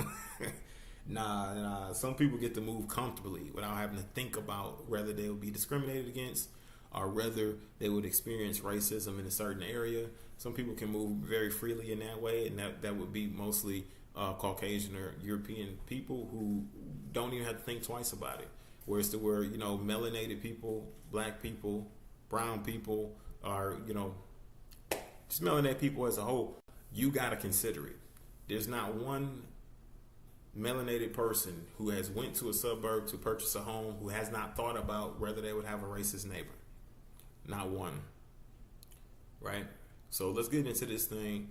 Honestly, like I said, it's coming to a community near you, and it's growing fast. And you can thank the Biden administration for it. But let's go ahead and get into it.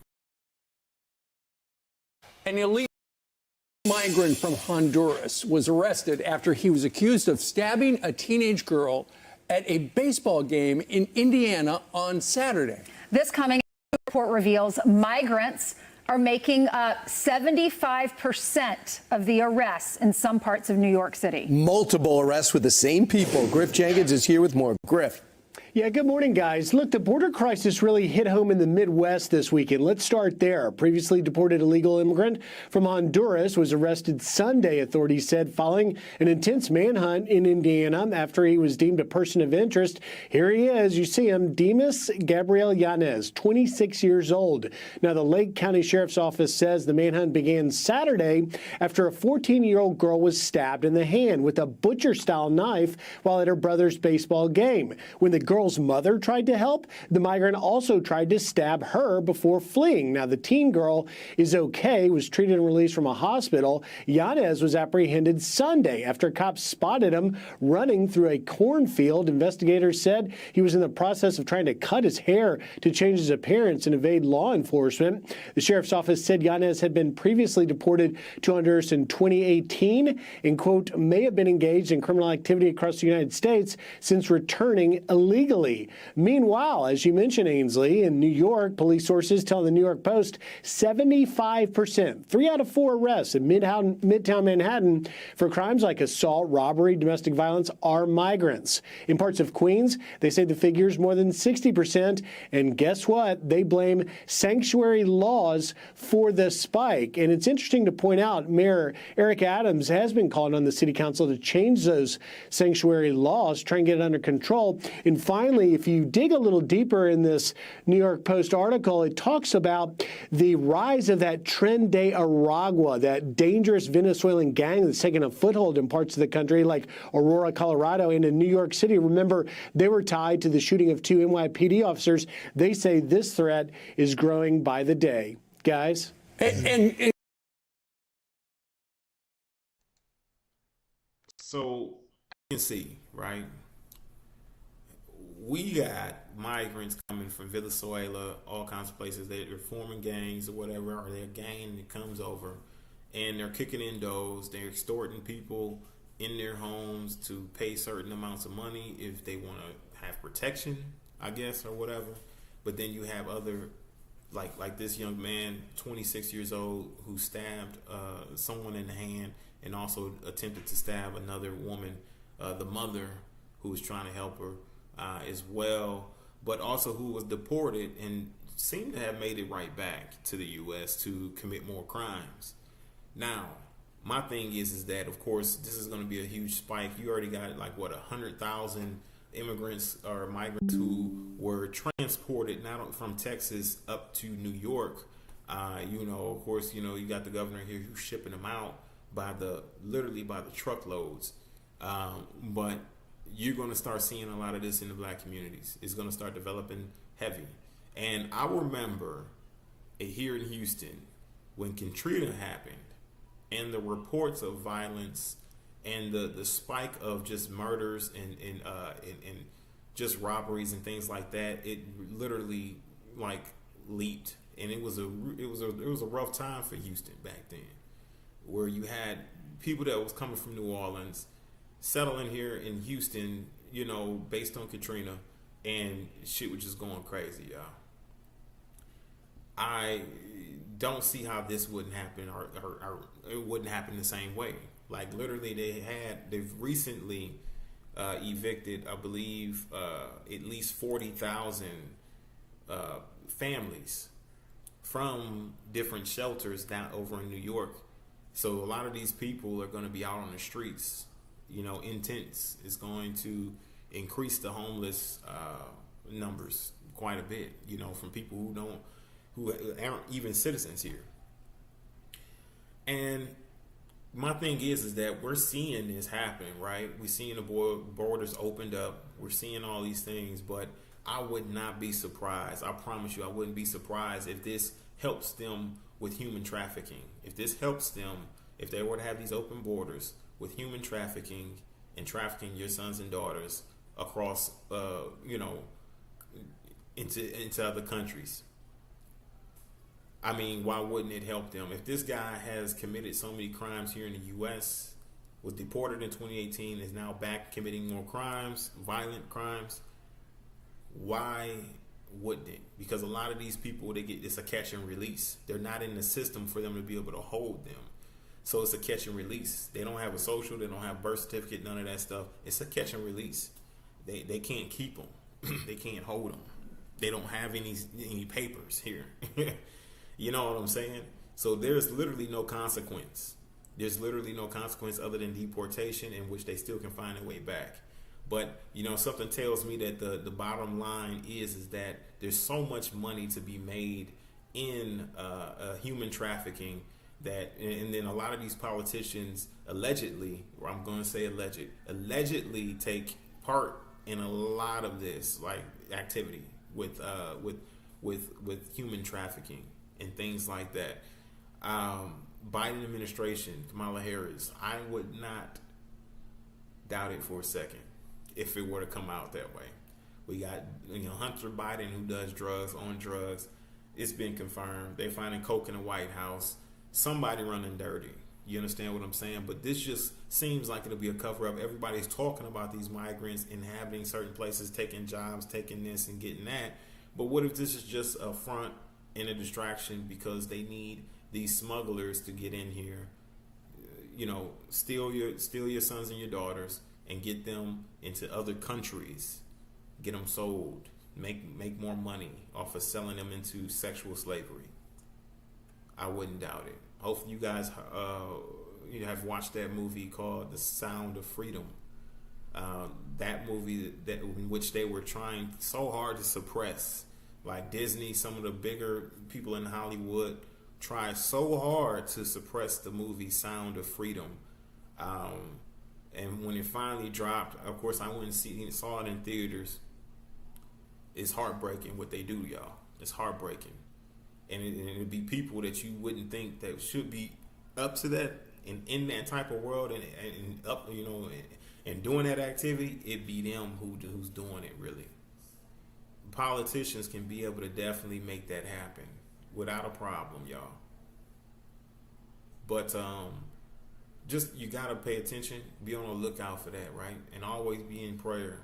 Always be in prayer. Pray to the Father, pray to whoever you pray to for protection, for guidance, and things, and to make you invisible to a lot of these people in the world, right?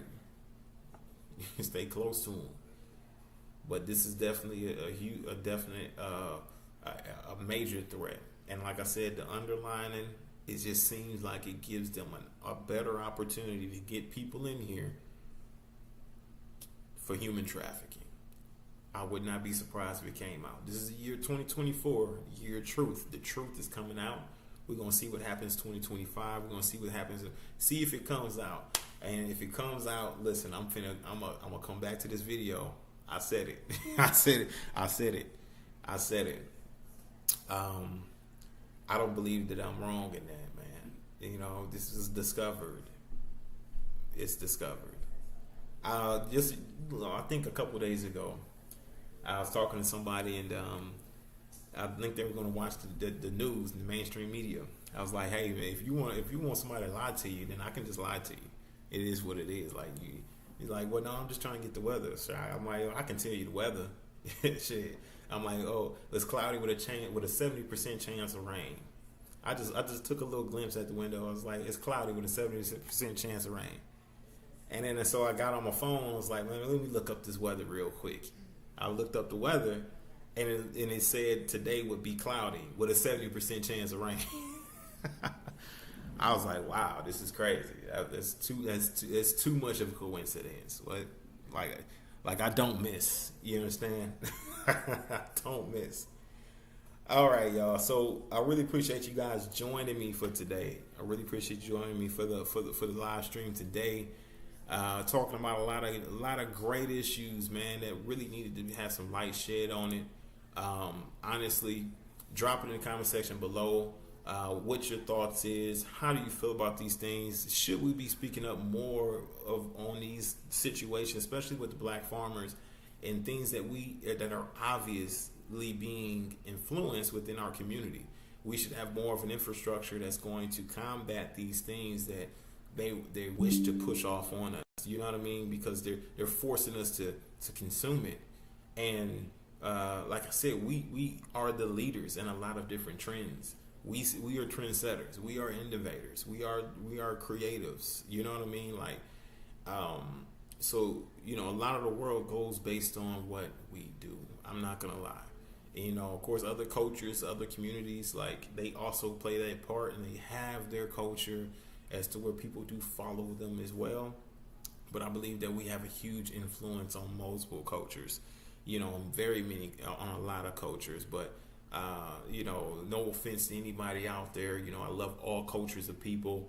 I love white people too. I love all cultures of people. So I'm not somebody who discriminates at all. Trust me. But I will talk about the issues within my community, and I'm not going to be apologetic. I'm going to talk about it. We're going to shed some light on it. We're going to peek in there and see what's real. You know what I'm saying? Like, real talk.